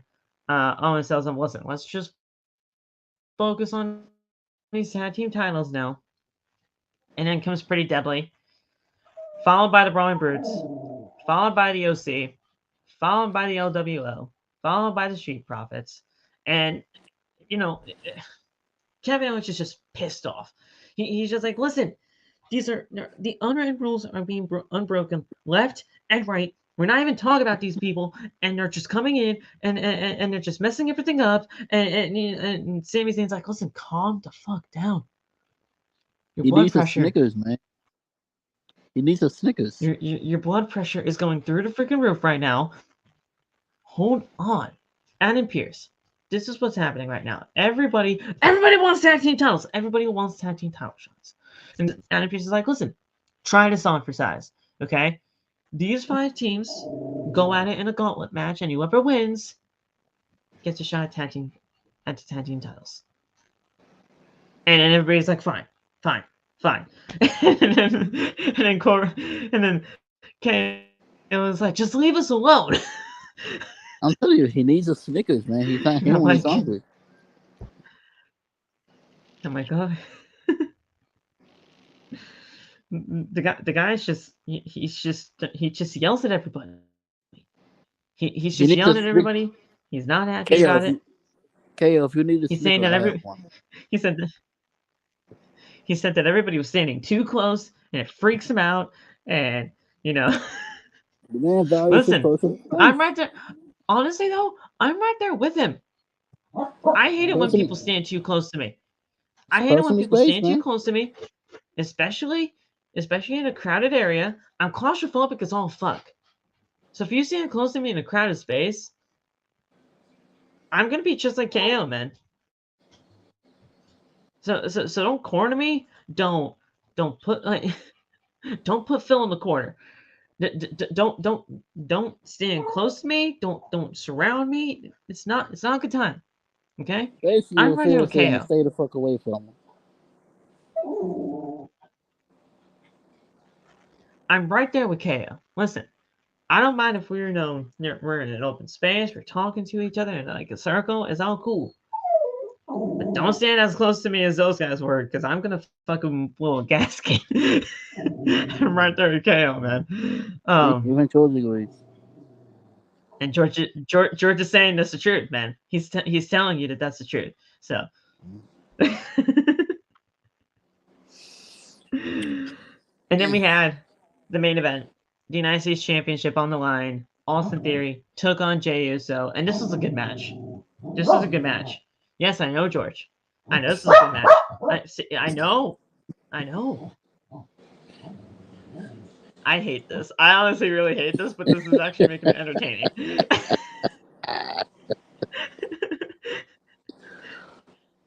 George said this is his show now.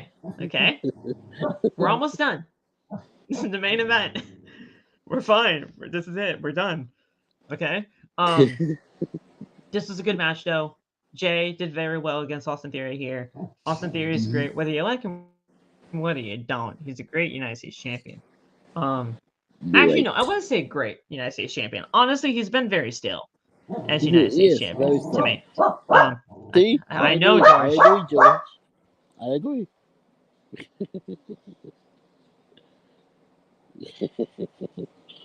Goddamn. Do do do do do do do.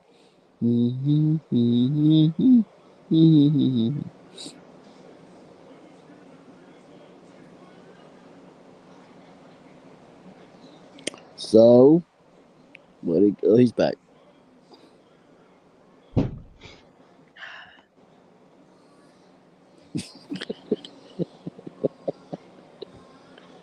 So, what do you guys want to talk about?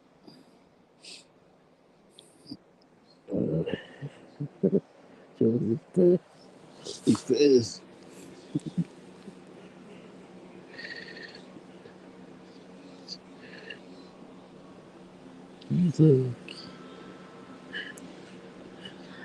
All you need to know is that Austin Theory retained the title. Okay? He was going to retain.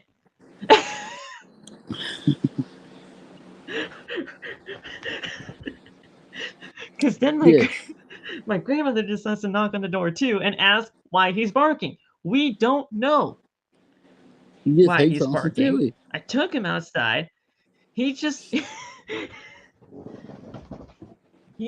barking tonight. He's a very talkative dog, and I am going to bed like legitimately as soon as we're done here.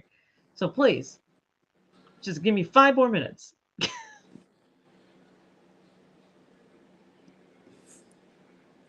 Thank you.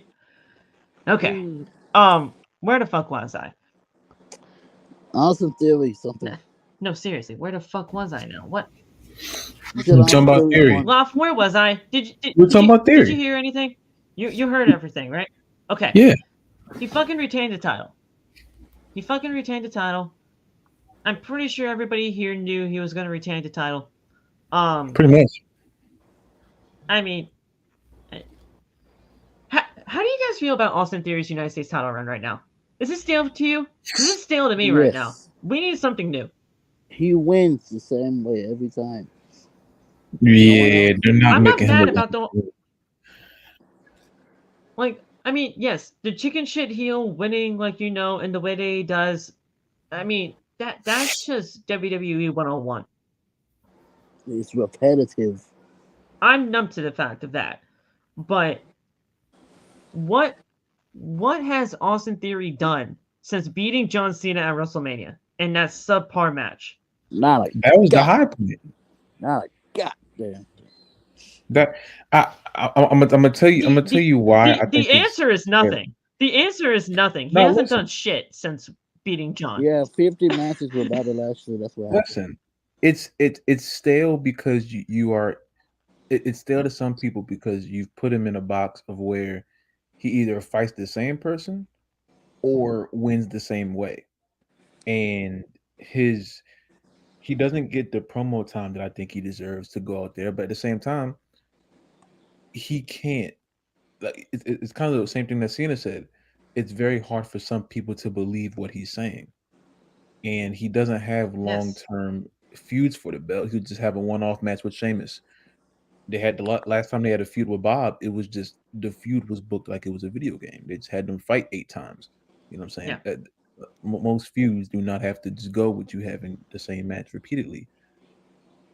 Not, and also I think being on Monday Night Raw deflates you, and he just got on SmackDown, so I think he has to try to get some SmackDown energy into him because being on Raw, being on a 3 hour show, and having a deflating 3 hours to fill up, you're already starting off walking backwards. You know what I'm saying? Some people may always be looking at him on a certain level because they like him or they believe in him. I don't have a problem with dude. I believe in him. I think he's No. great. But it's just People are. you're in a weird scenario now because you Yeah. got Gunther who's a heel champion and he's elevating the belt to levels beyond. He's a heel too, technically. Dude. You know what I'm Yeah. saying? Like That belt looks like Roman's belt, damn near. But Theory's people belt. are gonna misconstrue my feelings here. I like Austin Theory. I like him. I think he's great. But after WrestleMania, he has not done shit with the title. And again, that's not totally his fault. It's the way that WWE has utilized him. The feuds that he's been in aren't real feuds. And at the end of the day, they're just not putting as much stock into the US title like they are with the IC title. Vince was booking him better, and that's just Good. because Vince loved him. And not saying something. Yeah. That Vince made sure that he was a part of Theory everything. is a Triple H guy. Yeah.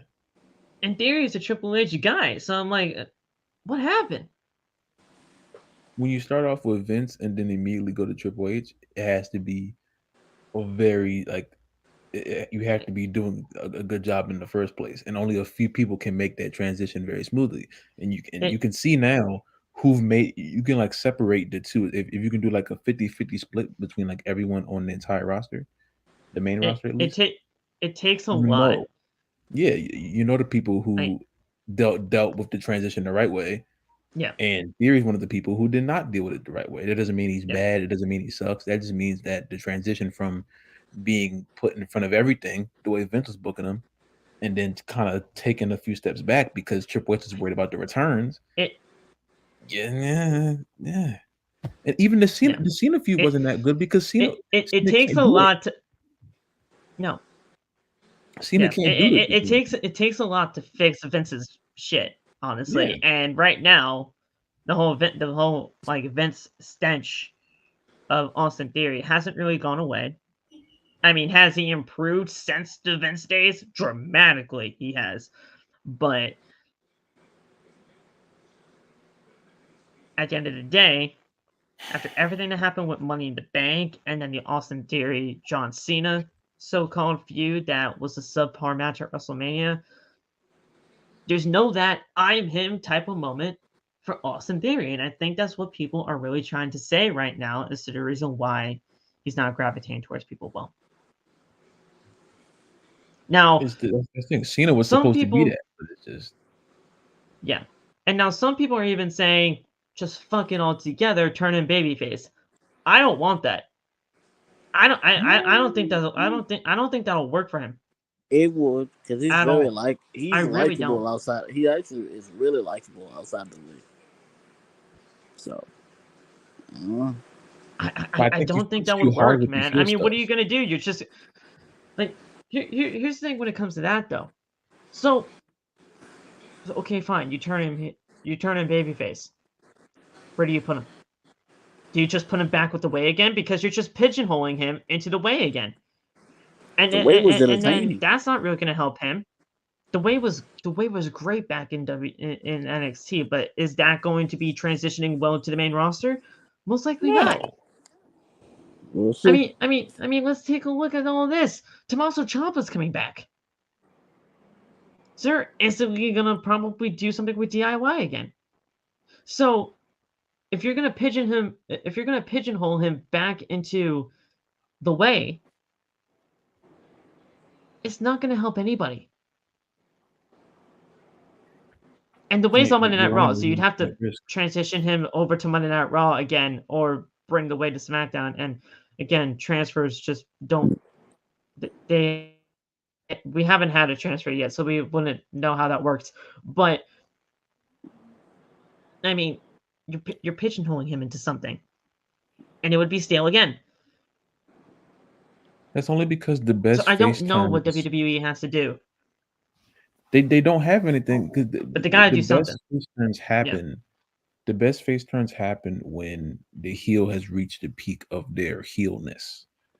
In theory, hasn't Exactly. reached the peak of his heelness, unfortunately. But Yeah. I don't know what you do.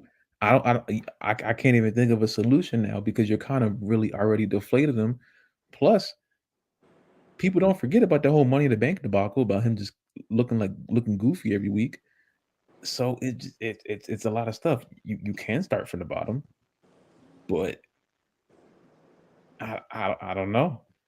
Yeah, I think you just got to take the belt off him and start anew, or you roll with the punches and see what happens. Maybe he can make something happen. I don't know.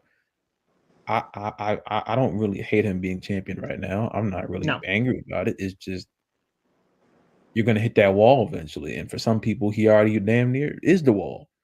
I sound like Charlotte, but I don't know. I don't know. He's No, the you're right. most. You're right. I think every champion in the company, I can tell what their next motive is with like all of them. I don't know what Theory's motive is. Yeah. I'm not sure what Theory's motive I mean, is. Austin Theory won the United States Championship back at Survivor Series of last year in November. Yeah. He's held the championship for almost 200 days. It's 196. So, I mean, he's held the title for a very long time. The last person to hold the championship for like this long was Damian Priest.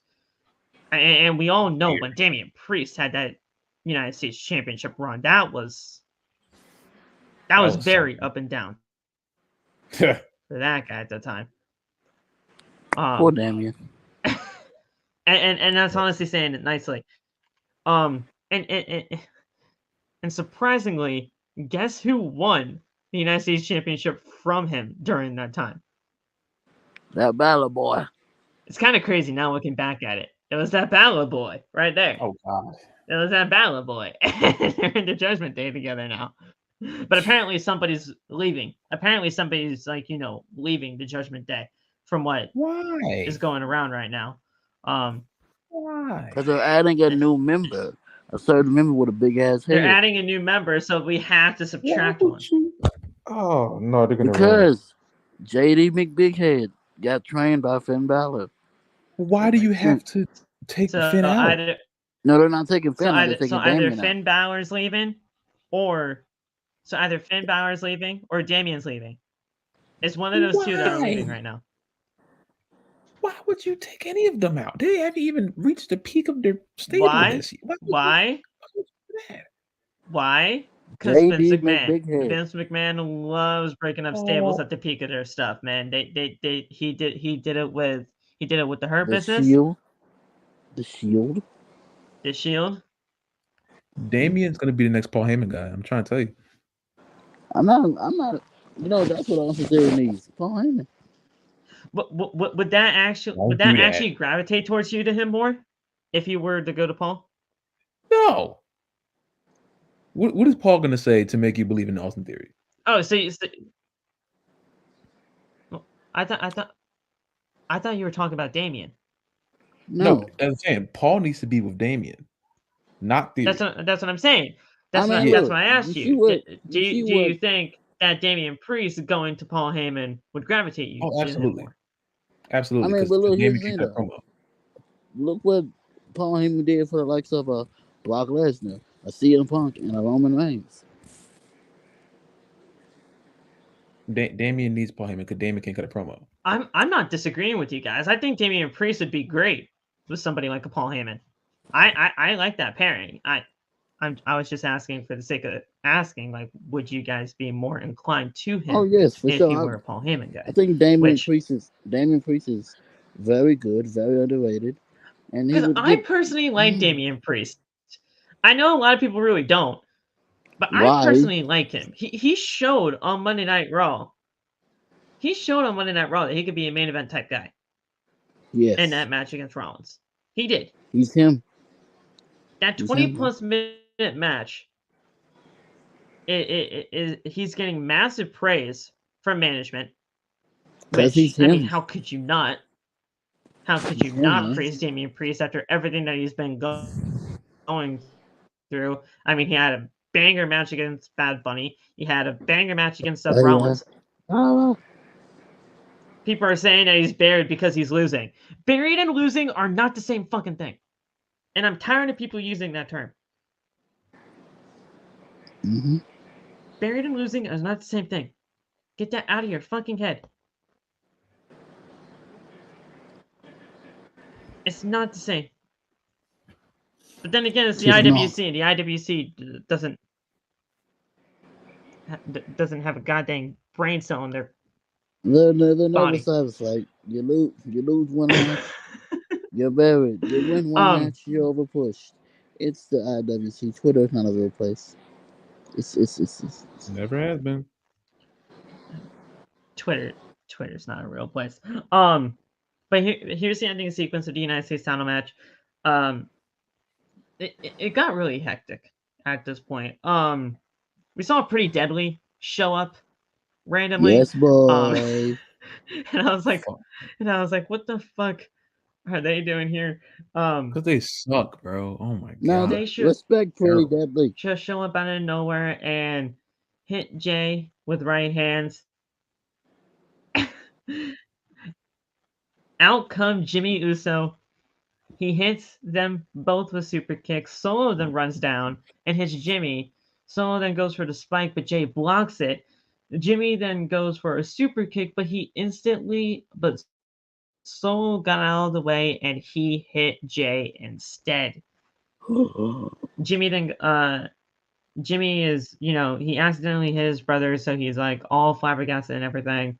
Jimmy and Solo fight to the outside of the ring, and Theory just covered Jey 1, 2, 3, and that was it. Once the referee took a bump, I knew something was going down. I mean, it's almost every single Bloodline match that a referee just goes down. So protect your refs. Protect the shout out ref. to Nate for that movement. But yeah, I mean, every Bloodline match there's a ref bump. It is what it is. And Theory retained. So Jimmy taunts to Jey afterwards. Solo and Paul are watching from the bottom of the ramp, and fans are chanting Uso, and Jey pushes Jimmy away. Jimmy tells him that he How didn't dare mean to you. super kick him. He was just trying to help him out. Jey leaves the ring, looks at Heyman and Solo. Heyman tells Jey that he is sorry. Jey looks at them and then leaves to the back as Heyman smirks and tells his phone to call Roman Reigns. The phone wasn't even on. Roman Reigns. And the phone wasn't on. It wasn't on. But for the dramatic effect, and he had that smirk on his face, so he was happy about what was happening. It is what it is, and that's how SmackDown went off the air with Paul Heyman calling Roman Reigns. So it was a decent SmackDown. It was a decent SmackDown with the 4 Money in the Bank qualifying matches, a Bloodline story going throughout the entire show, and its championship, quote unquote, not celebration, but not announcement either. What the fuck? what do they call it? Presentation. That's what SmackDown was. Better Yeah. than Raw. Raw was actually pretty good this week, though.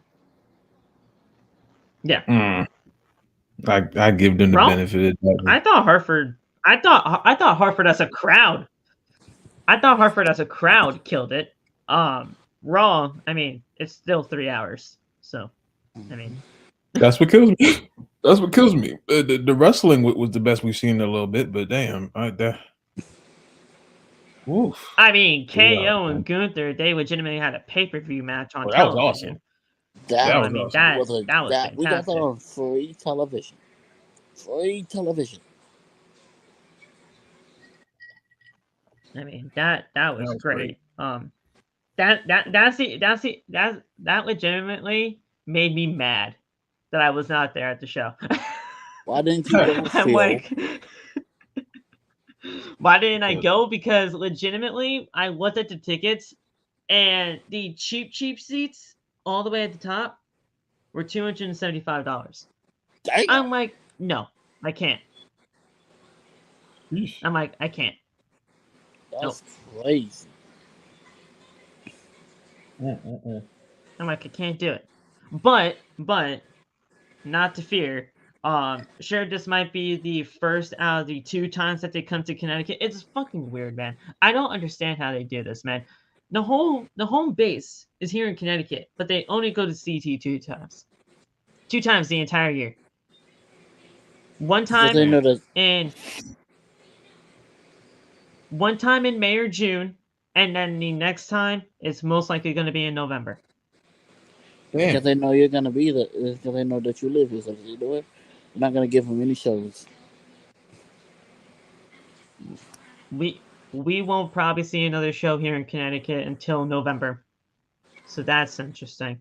But I will be going to the AEW Collision that happens here in CT very soon, and then I will be going to the AEW Dynamite that either happens in Newark or in Boston at the TD Garden. So I'm going to either one of those Dynamites, and I'm definitely going to that Collision because I gotta see what Collision's all about. And finally, AEW is coming back to Connecticut. The last time we saw AEW come to Connecticut, Buddy Matthews debuted and joined the House of Black. Wow, that was a while ago. That's a fucking long time ago, bro. Damn. Well, actually, no, I shouldn't say that. The last time we went to here, hold on. AEW Connecticut. That's it. Yes. So, November 16th was actually the last time they were here in Connecticut. But still, that's a freaking long ass time ago. It was in November of last year.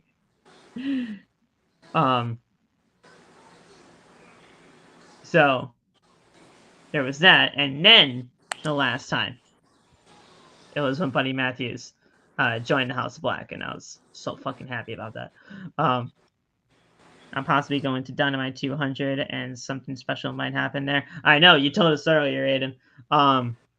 He's going to the 200th episode of Dynamite. Wow, it's crazy. Damn. The fact that Dynamite is almost going to be 200 episodes already in 4 years.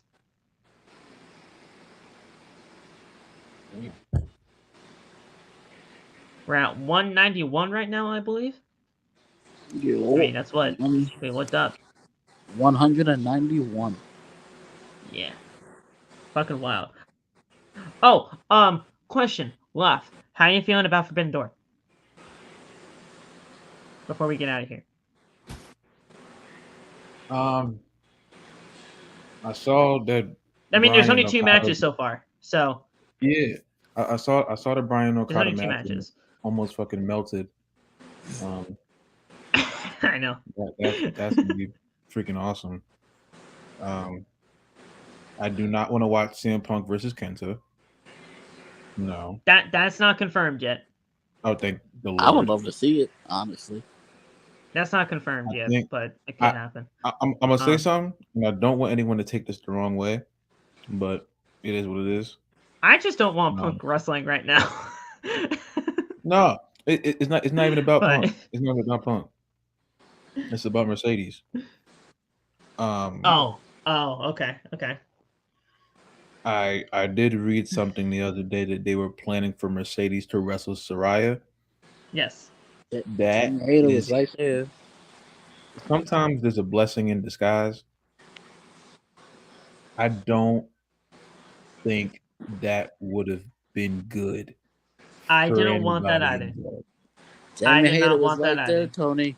I'm so mad Mercedes is hurt. Yes. I really want her to wrestle at Forbidden Door. I want her to wrestle as much as she can. But for the love of God, that would have been just two different momentums clashing for the entire match. Yes. And I don't think any of them maybe they would have proved me wrong. Jamie Hayter was a nasty match. It's a nasty match. Listen, I was right there with you, bro. When I saw that report and I was like, holy shit, they were actually thinking about doing this. Jamie Hayter I'm actually was right super there, glad Tony it's not Khan. happening now. Tony. I was super happy that it wasn't happening. And the thing is, dude,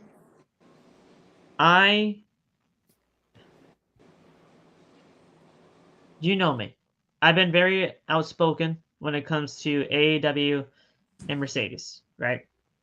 Mm-hmm. Mercedes going to AEW would be cool to see. But do we need it? No, we do not. No. We don't need it. We don't need it. But do I have a feeling that it is going to happen? Yes. Oh, she's going to show up in AEW one day. It's legit. Like, it's going to happen. And the best place for it to happen now with this ankle injury is All In. Oh. Yeah. If she can make it to All In at Wembley, holy shit. Holy fuck nuggets. They're gonna mess it up. I don't want her anywhere near that company. I don't want her near it. I don't. But do I see it happening? I do. And the only two people that knew what Tony Khan had planned for Mercedes are Tony Khan and Mercedes. That's it. Maybe the opponent, whoever she was going to go up against, but he said at the post-media scrum for Double or Nothing that Mercedes and him talked very frequently, and they knew what they were going to do. So I do see Mercedes getting to AEW at some point. It's just not in the cards right now. But that being said, God, man. Okada and Bryan Danielson. Holy shit, Okada and Bryan Danielson. This is my imaginary wallet. Just take it. Take my money. And then Okada, not Okada. And then we had Ospreay and Omega. Again, take my fucking money. Their Wrestle Kingdom 17 is still one of my favorite matches this year. Loff, and I have to ask you this before we get out of here. How do you feel about those two matches not having a story? You don't think? Well, I thought Kenny and Will had a story. There's no story to them, bro. What happened? That's my point. You're using sarcasm, aren't you? The whole IWC saying that they don't have a story when that's my whole point. They're saying they don't have a story, but they don't care to actually look. They don't care to actually look and say, oh my God, Omega and Ospreay actually do have a story. And honestly, you don't even need a fucking story when it comes to Bryan and Okada because it writes it fucking self. This is not a pay-per-view for stories and long-term booking and long-term development. This is a dream match card. Yeah, they're gonna do it. This is fantasy booking. They're just gonna go there and do it. That's cool. That's It's cool what with me. happened last year. Mhm. All the matches that happened at Forbidden Door 1 was just dream matches. And a lot of times people were just hating on the card because apparently it looked like shit. But it was one of the best pay-per-views all year long. I like that show. I really like that show.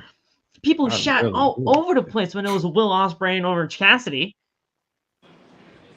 I just hate Orange People Cassidy. shot all over the place when it came to Orange Cassidy and Will Ospreay. And what Respect fucking Orange happened? Cassidy. What fucking happened, though, bro? They had a banger match. I'm not One gonna of the admit best that. matches on that card. Orange Cassidy doesn't put on bangers, but I'm not gonna further that narrative. But Orange Claudio Cassidy is him. Castagnoli debuted at that show last year. that's a Yo. plus. That's a plus. That's definitely a plus. Cesaro. Forbidden Door is not for the hardcore people. It's not for the hardcore fans that want long-term booking, storytelling beyond belief.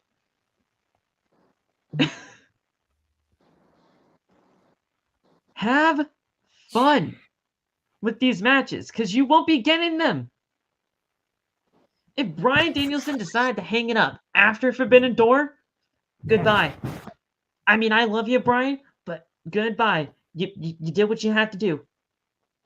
You had some of the best work in AEW. You did phenomenal work in WWE.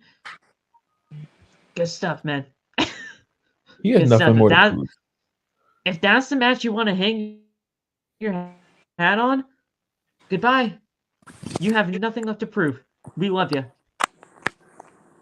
Go retire into the sunset. Be with Birdie and Buddy and Bree.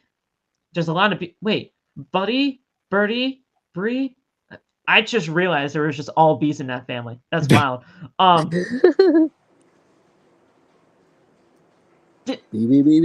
That's wild. But yeah, go retire, have fun with your kids and wife, and do the things, and you're good to go.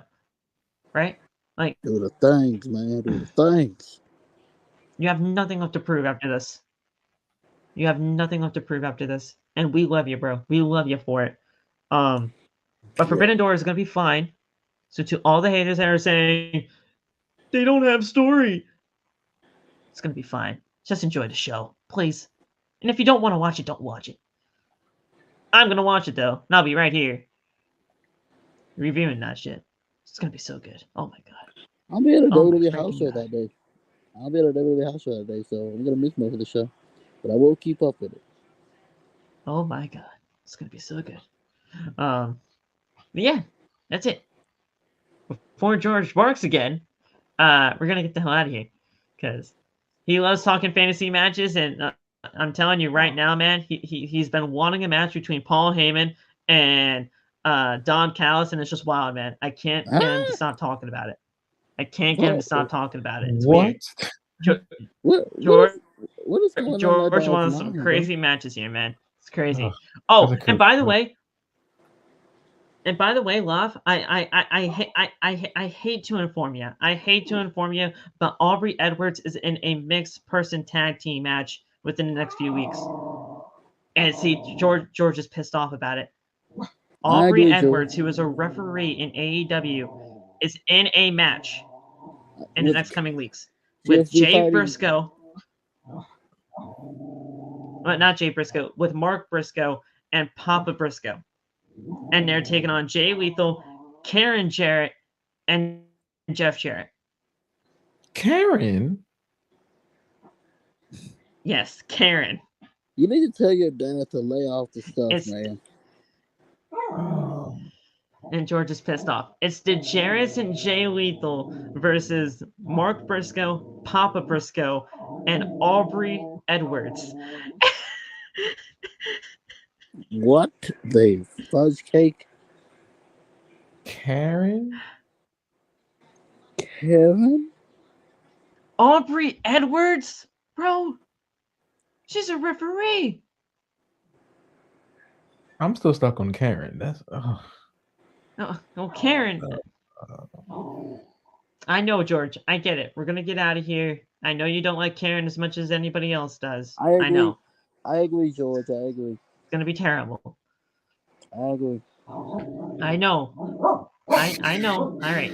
Man, We're gonna he's get out of here pissed. because I don't want him to be upset anymore. Um, Freaking Karen, bro. he's pissed off. Blame Karen Jarrett.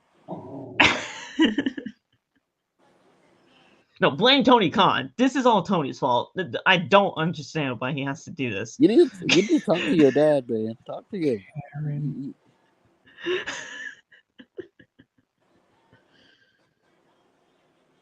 Did she even does she have any wrestling experience whatsoever? She had Though one match, I She think. got her ass whooped by China and TNA once. That China was beat it. her like 8 years ago. She had a match with China. Well, China was in TNA. Yeah. You don't know China was in TNA? Yes, she teamed with Kurt Angle Yeah. against Karen and Kurt. That was What right before year? she passed Because away. again, guys, you have to understand. I wasn't watching TNA during like It was 2011. It was early 2011. days. It was When did she pass away? 2016. It was 2011 when she had the match. Oh, George, okay. we're not even talking about Yeah. WWE anymore. 2011. Where the It was fuck was Genesis I? I might have missed that 2011. episode. I might have missed that episode. Or 2012. I remember now. Genesis. I remember Slammiversary. I remember Slammiversary now. Yeah, Okay. Slammiversary 2011. What? Where was I? Yeah, Slammiversary. Yeah. She wasn't there for long, but I remember Let her me see being where there I for a was at little that bit. time. Slammiversary If I remember the main event, then I watched it. I believe it was Kurt Angle. It was Kurt Angle and Jeff Jarrett.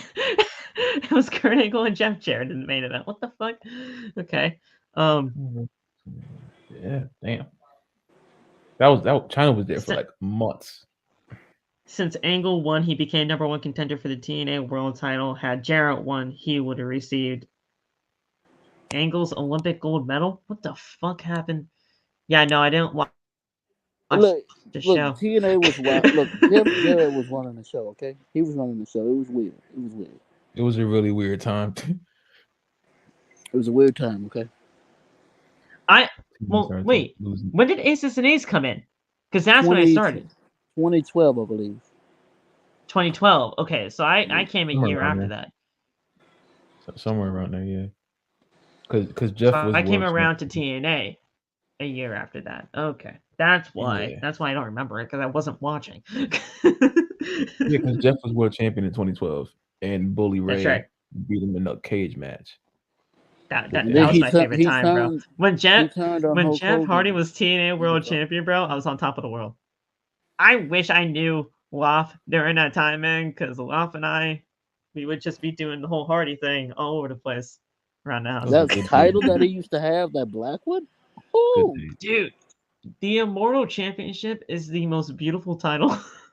The black one was so fun. TNA history. I'm getting that belt soon. Oh my god. That's the first belt I bought for TNA, man. It was so beautiful. Beautiful. I'm buying that women's belt too. Slammiversary 10 years of Slammiversary. When Bobby Roode and Sting for the TNA World Championship. That's I knew I wasn't tripping. It was Sting in the main event. I knew it. Stinger. Yeah, but that's Slammiversary 10 the next year in 2012. Oh, okay. So yeah, okay. Well, yeah, 2012. That was the one where Christian was in the main event for the TNA World Title. Fun fact, Christian was there as the Intercontinental Champion. Wait, as the Intercontinental Champion? Well, he didn't bring the championship with him, but at the time, I mean, I knew Christian was in TNA, but no, he was in WWE and he was the IC champion, but they let him go over there. It was kind of like because Ric Flair was in TNA, and so they needed him for the Hall of Fame. So they did a little swappy swap. But I thought WWE didn't play well with others. What happened? No, WWE they doesn't needed play Ric well Flair with for the others. Hall of Fame. So they went in. So they let Christian. They let Christian go to. So they had him. They had him go to fucking TNA and say, "Hey, bro, we need you for the Hall of Fame. Get your ass over there. I'll take your place here. You're good to go." They did that. Then what happened? Then what happened after the fact? Nothing. They But just then what pretend happened like after nothing that? never happened. After that, they just went back to their own place. Yeah, we do anything. Yeah, pretty much. They just pretended everything never happened. They just returned, and then that was just it. Yep, pretty much. Yeah. What did that with did they do to Rikishi? write Ric Flair off? Nothing. Did they write He Ric just Flair left. off? He just left. They did. So he just left. They didn't even write And him the off. funny part is, this didn't happen till months later. Christian didn't show up till months later. Because the Hall of Fame was like in April. This was in like June to July. They allowed Christian to be there. Nice. I watched TNA in 2012. I should know this. The whole Aces and Aces thing is like legitimately engraved in my brain. That was a Like, crazy time. I don't remember that at all. That was so good though. Aces and Aces were so good, and then they just kept flopped adding everybody for whatever to the reason. group. They just kept adding everybody. Like, Bully Ray was the leader the whole time. Like, come on, Devon. Mr. Anderson was cool. Well, dude, I smelled Bully Ray being a part of it from a mile away. It didn't even work for real. Like, I smelled Bully Ray being a part of it from a mile away. Yeah, all of a Briscoe sudden, with a hammer. Like, him being an ace and ace didn't really help nothing either. They really do West nothing. I know. Briscoe had a hammer every week. West Briscoe and freaking and Luke Gallows was in there. Luke Gallows and Garrett Bischoff. Didn't Bischoff AJ join for like a couple of weeks? AJ joined for like a couple of weeks. They tried to get him. He joined and then he hit somebody in the face with a hammer. Yeah. Like he joined for like a couple of weeks and then turned, and then AJ was the coolest thing ever. Bro, when he came back as like so a good. heel, then he came back with the Get Ready to Fly. I lost my shit. That was cool. No, y'all need to watch when Get AJ Ready to Fly to me is still one. Bruh. It's still one of my favorite theme songs of all time. Get Ready to Fly. Get Ready to Fly. Easily. Y'all have to watch when AJ turned back heel. When AJ turned back heel and he helped James Storm, and then he had his hood on, and then he turned back around and clotheslined James Storm, and the hood came back on. That was the coolest shot I've ever seen. He took James Storm's head off his body. And the hood came back on. It was like he turned face and heel in like 30 seconds just off the hood. It was the coolest shot ever. And then his theme song too, though. It was so good, man. AJ Styles, man. Oh my God. He's him, bro. He's him. So freaking good, man.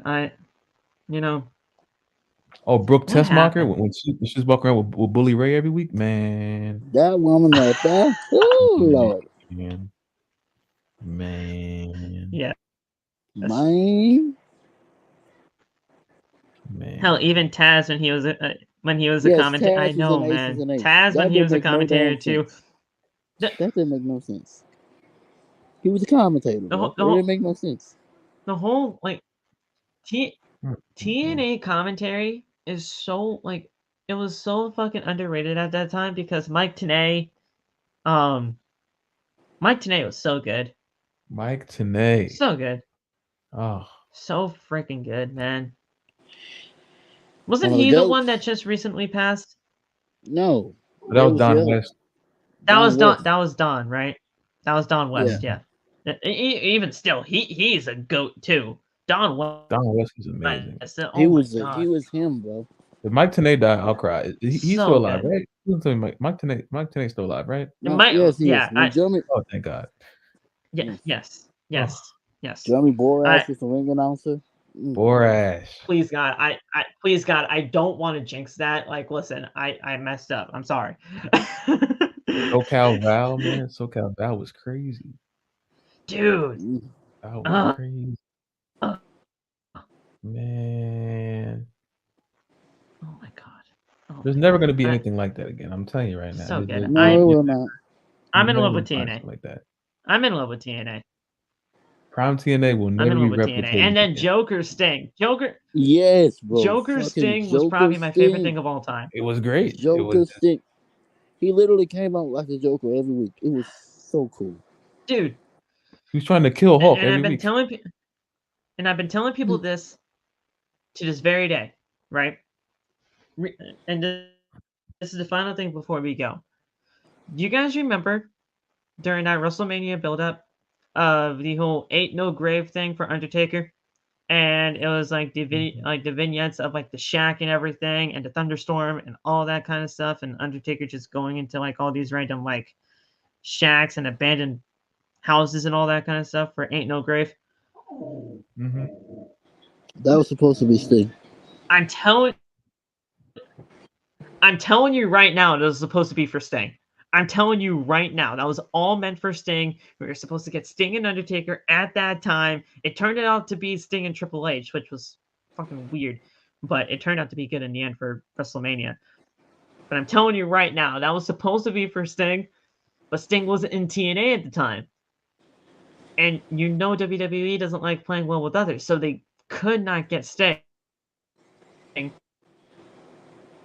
for the match. So they had to rewrite things. I'm telling you right now, that was supposed to be for Sting. Like, dude, it just pointed all signs to Sting, and it just wasn't. It was Sting and Undertaker. It couldn't happen. It was Sting and Undertaker. They were both going to be in the vignette. But shit happened, and we never got the match. Unfortunately,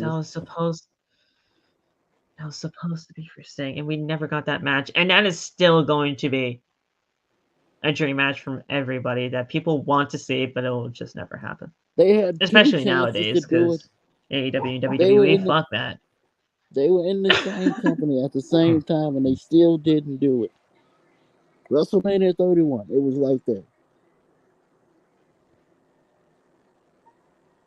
Oh no, that the whole packages for everything that was Undertaker, Aiden. I'm not gonna lie, like that was Undertaker that did them for sure. But I'm telling you right now, man, those were always supposed to be meant for Undertaker's opponent to be Sting. I'm never gonna let that go because I feel like that was supposed to happen, and WWE just never plays well with others. I also heard Abyss was supposed to be his opponent too. Abyss. At one point, yes, Abyss was supposed to be Undertaker's opponent at WrestleMania, but again, WWE hates playing well with others. See, even George is not happy about that. George wanted the match. I know, but we'll get out of here. I wanted the match too, man.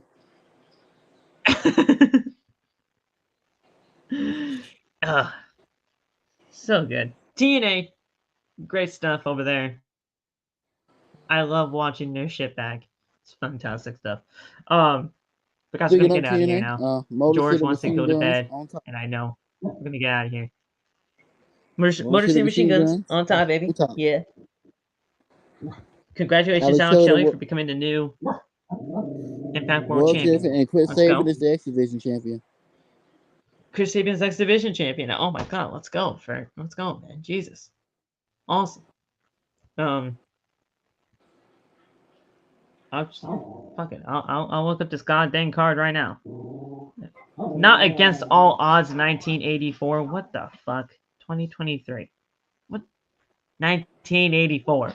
What the hell? TNA wasn't even around back then. Frankie Kazarian defeated Eddie Edwards. Interesting. ABC. That's Ace Austin and Chris Bay. That's Ace Austin and Chris Bay. Yeah. The Good Hands and Jason Hodge and John. Oh, I thought that's a Silver. That's John Schuyler. Okay. Wait. Isn't John Silver though in TNA? No. One of the Dark Order dudes. That's Alan Angels. That's Alan Angels. Alan Angels is in TNA. Isn't it bad? Yeah, he's there. That's Alan Five Angels. John Silver's in AEW, Phil. Dark Order. God damn it. Masha Slamovich and Killer dog collar match?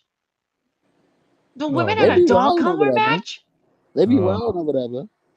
Holy shit. Also, I call her Masha Slammer bitch because she be slamming bitches. Masha slam a bitch. That's perfect. Chris Sabin defeated Trey Miguel for the Impact X Division title. The 8-4-1 match. I'm going to watch that. I have to That watch was a very the highlights interesting of that concept. for that match. It was a very interesting concept. Because it was like an 8-man tag team match, which turned into a fatal 4-way, which turned into a singles match. I think that's what it No, is. so what happens is, right? You get a 4-on-4. Whichever winning tag team wins, they gotta face each other in a fatal 4-way. Then whoever wins that match goes on to face for the world title. 8-4-1. Okay. So the 1 represents the number 1 contender. Okay. Pretty much, there. yeah. Okay. So it starts off as an 8-man tag, turns into a fatal 4-way. Whoever wins the 8-man tag and whoever wins that is the winner. That's actually awesome. I have to watch that. That's awesome. And I had a feeling Nick Aldis was going to win that. I mean, Nick Aldis just returned to Impact, so I am kind of pissed off though because I did kind of want to see him in WWE, but I mean, It says that his deal in TNA is kind of not a long-term deal, so. Oh, okay. Interesting. I was just happy they brought him in as Nick Aldis and not Magnus was good too. You know, Magnus I mean, he was cool. He was Magnus. Magnus was awesome. But I was just wondering how they were going to do that. Oh yeah, and let's not forget, Aiden, the hiring freeze. I remember that now. Yeah, the hiring freeze. The freaking hiring freeze. Wait. Oh, that's right. Trinity and Deanna were in a tag team match tonight. That's interesting. And she challenged her to a match at Slammiversary. Okay. Yeah, so I thought we were gonna get them at Slammiversary. It was just only a matter of time. OVE defeated the Design. Okay. Ohio Street Fight. Interesting. And then Alex Shelley defeated Steve Macklin for the Impact title. Okay. I might have to check this shit out. Impact be hooping, man. They be hooping. Okay. Like, I tell myself all the time I have to check this out. And then every single time when I do and I actually watch like a few weeks, then I just fall off. I gotta stay consistent. But it just adds another day to a wrestling week.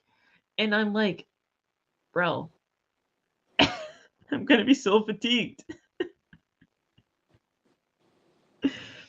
And not to mention, we're getting a Saturday show now.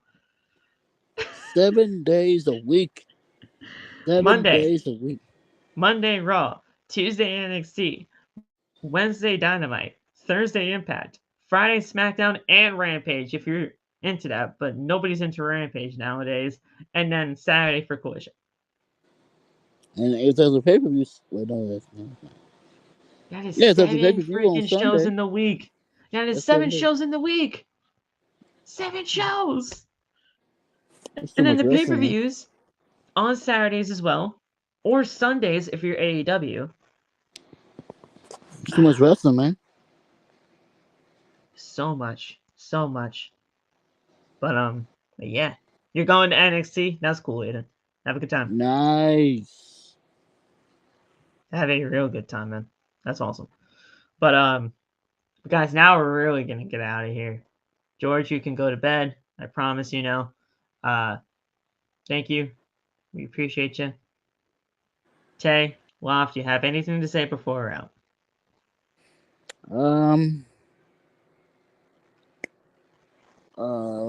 Motor City Machine Guns on top. On top, baby. Kick Not Famous coming tomorrow. Tomorrow. Okay, I was wondering when you were going to do it. I was wondering. Okay, cool. I gotta see how that platform works because I signed up. I signed up and everything. I signed up. I just gotta figure out how it works. So Kick Not Famous tomorrow. That's awesome. We back. Were you able to get Loft Not Famous though? Were Oh, you able to yeah. get Loft Not Famous? Yeah. There's only Okay, one cool. Loft Not Because Famous, man. here's the thing. Philly Matt underscore was taken. What? So I had to do Philly Met. It's just without the underscore. But Somebody Philly got- Met underscore was taken. So Philly Met is fine. Somebody's trying to steal my identity, bro. And I'm not taking that fucking shit. I'm not. See, So Loft I'm going got- to try to do it 24 Loft got hours. to keep It's his still name 'cause Philly there's only Met. one Loft. Loft got to keep his name 'cause there's only one Loft Not Famous. I'm going to try to do a 24-hour if I have enough time. I'm going to try. Or I might just do one so like I don't stop until I hit like 75 followers. I might do that too. So I don't know. I'll figure it out. So guys, if you haven't already, follow off. It's Loft Not Famous on Kick. Follow me. It's Philly Met.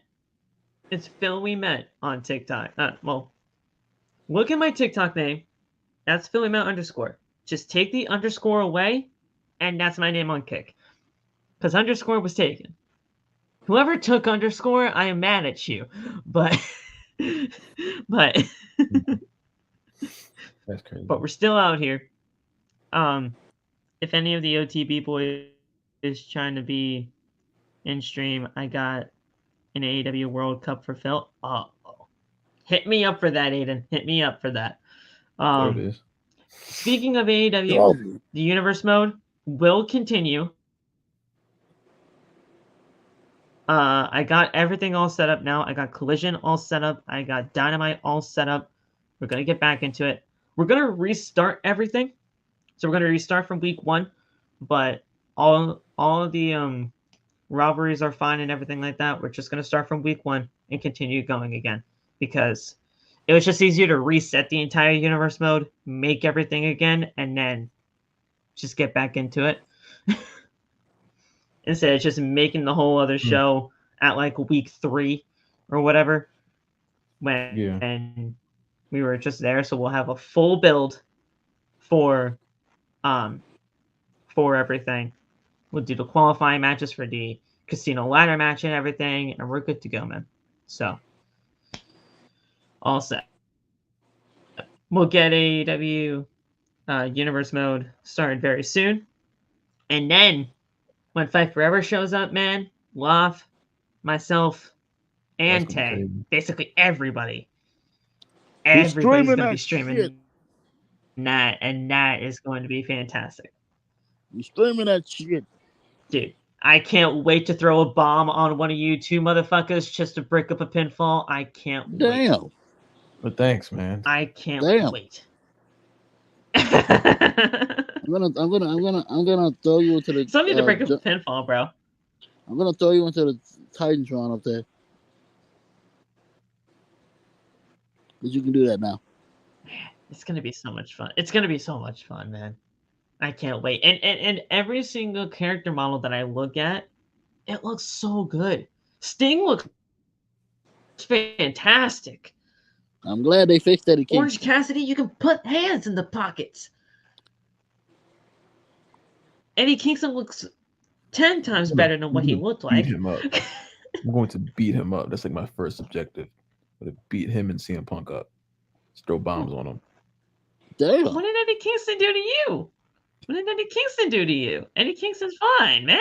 Nah, man. Nah. Eddie Kingston's cool. What Eddie Kingston? Who do? Nah.